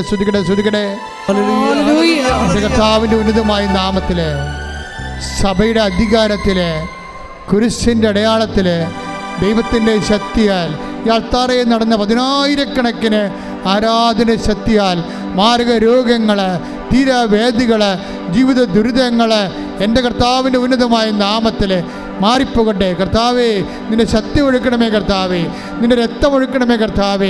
കണ്ണീരോടെ പ്രാർത്ഥിക്കുന്ന കർത്താവേ, എല്ലാ പേശികളിലും കോശങ്ങളിലും അസ്ഥികളിലും സന്ധികളിലും വാതരോഗങ്ങൾ, പിസ്തുല രോഗങ്ങൾ, പിസ്വ രോഗങ്ങൾ, ഹൃദയരോഗങ്ങൾ, കരരോഗങ്ങൾ, കിഡ്നി രോഗങ്ങൾ, തൈറോയ്ഡ് രോഗങ്ങൾ, ബ്രെയിൻ്റെ അസുഖങ്ങൾ യേശു ക്രിസ്തുവിൻ്റെ നാമത്തിൽ, മാരകരോഗങ്ങൾ, ത്വക്ക് രോഗങ്ങൾ യേശുവിൻ്റെ നാമത്തിൽ, യേശുവിൻ്റെ നാമത്തിൽ മാറിപ്പോകട്ടെ. ശ്രുതിക്കട്ടെ. ഹല്ലേലൂയ ഹല്ലേലൂയ ഹല്ലേലൂയ ഹല്ലേലൂയ യേശുവേ ഹല്ലേലൂയ ഹല്ലേലൂയ ഹല്ലേലൂയ ഹല്ലേലൂയ മഹത്വം ആരാധന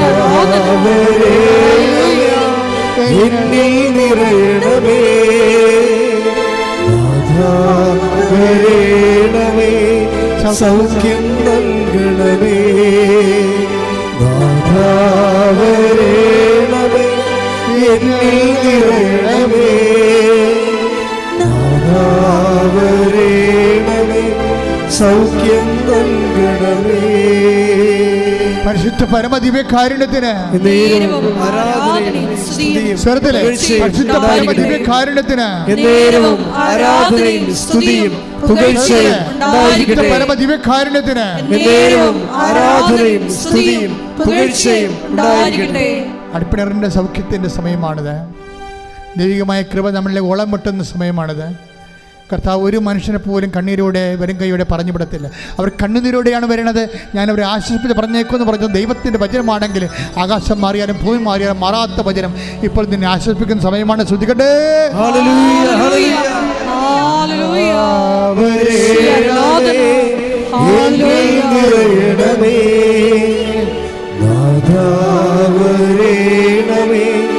സൗഖ്യം നൽകണമേ വരണമേ വരേണമേ എന്നിൽ നിറയണമേ നാഥാ, വരേണമേ സൗഖ്യം നൽകണമേ.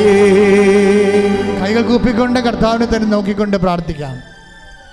ഇപ്പോൾ നമ്മൾ പ്രാർത്ഥിക്കാൻ പോകുന്ന വിഷയങ്ങൾ വിവാഹം ഒത്തുവരാത്ത മക്കൾ.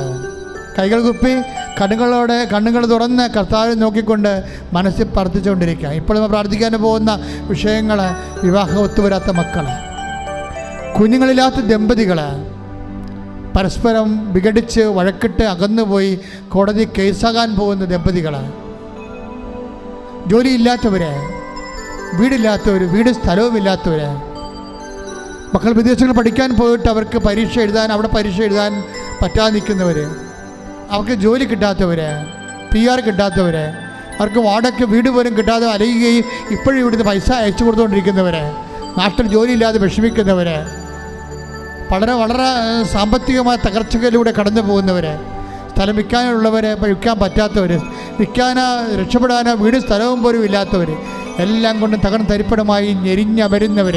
മാതാവേ, അമ്മ മാതാവേ, ജീവനോടെ പ്രത്യക്ഷപ്പെട്ട ഉടമ്പടി നൽകിയ അമ്മ, പരിശുദ്ധ അമ്മ ദേവമാതാവേ, ഈശോയുടെ ജീവനോടെ പ്രത്യക്ഷപ്പെട്ടുകൊണ്ടിരിക്കുന്ന ഈ നിമിഷങ്ങളിൽ അങ്ങയുടെ മക്കൾക്ക് വേണ്ടി കണ്ണീരോടെ പ്രാർത്ഥിക്കുന്ന എന്തെല്ലാം വിധത്തിൽ ആരെല്ലാം ഏതെല്ലാം വേദന അനുഭവിക്കുന്ന സഹായിക്കാൻ ഒരു മനുഷ്യൻ പോലും ഇല്ലാത്ത അവസ്ഥകൾ ദൈവത്തിൻ്റെ കരുണ, അമ്മയുടെ പ്രത്യേക കാരുണ്യമാധ്യത്തോടെ യേശു നാമത്തിൽ നിന്നെ വിടുതൽ പ്രാപിക്കുകയും സൗഖ്യപ്പെടുകയും ചെയ്യട്ടെ. ശ്രദ്ധിക്കട്ടെ.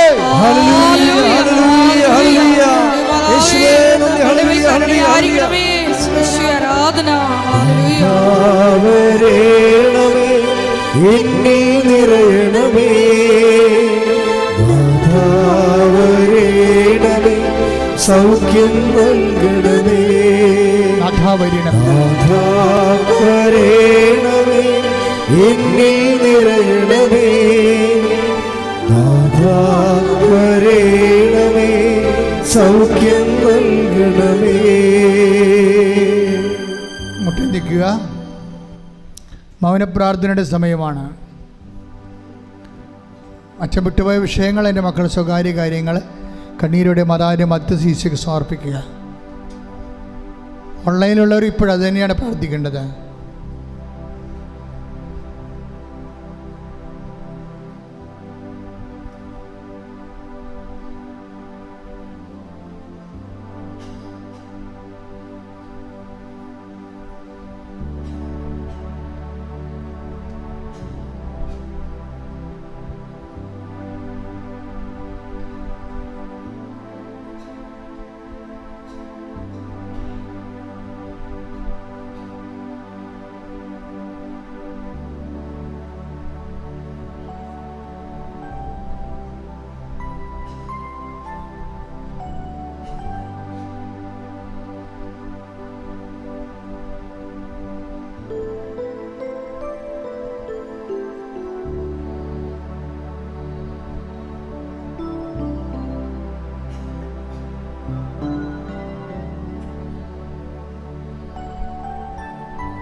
പരിശുദ്ധ പരമമാ ദിവ്യകാരുണ്യമേ, ഇന്നുമെന്നും അങ്ങേക്കാരാധന. പരിശുദ്ധ പരമമാ ദിവ്യകാരുണ്യമേ, ഇന്നുമെന്നും അങ്ങേക്കാരാധന. പരിശുദ്ധ പരമമാ ദിവ്യകാരുണ്യമേ, ഇന്നുമെന്നും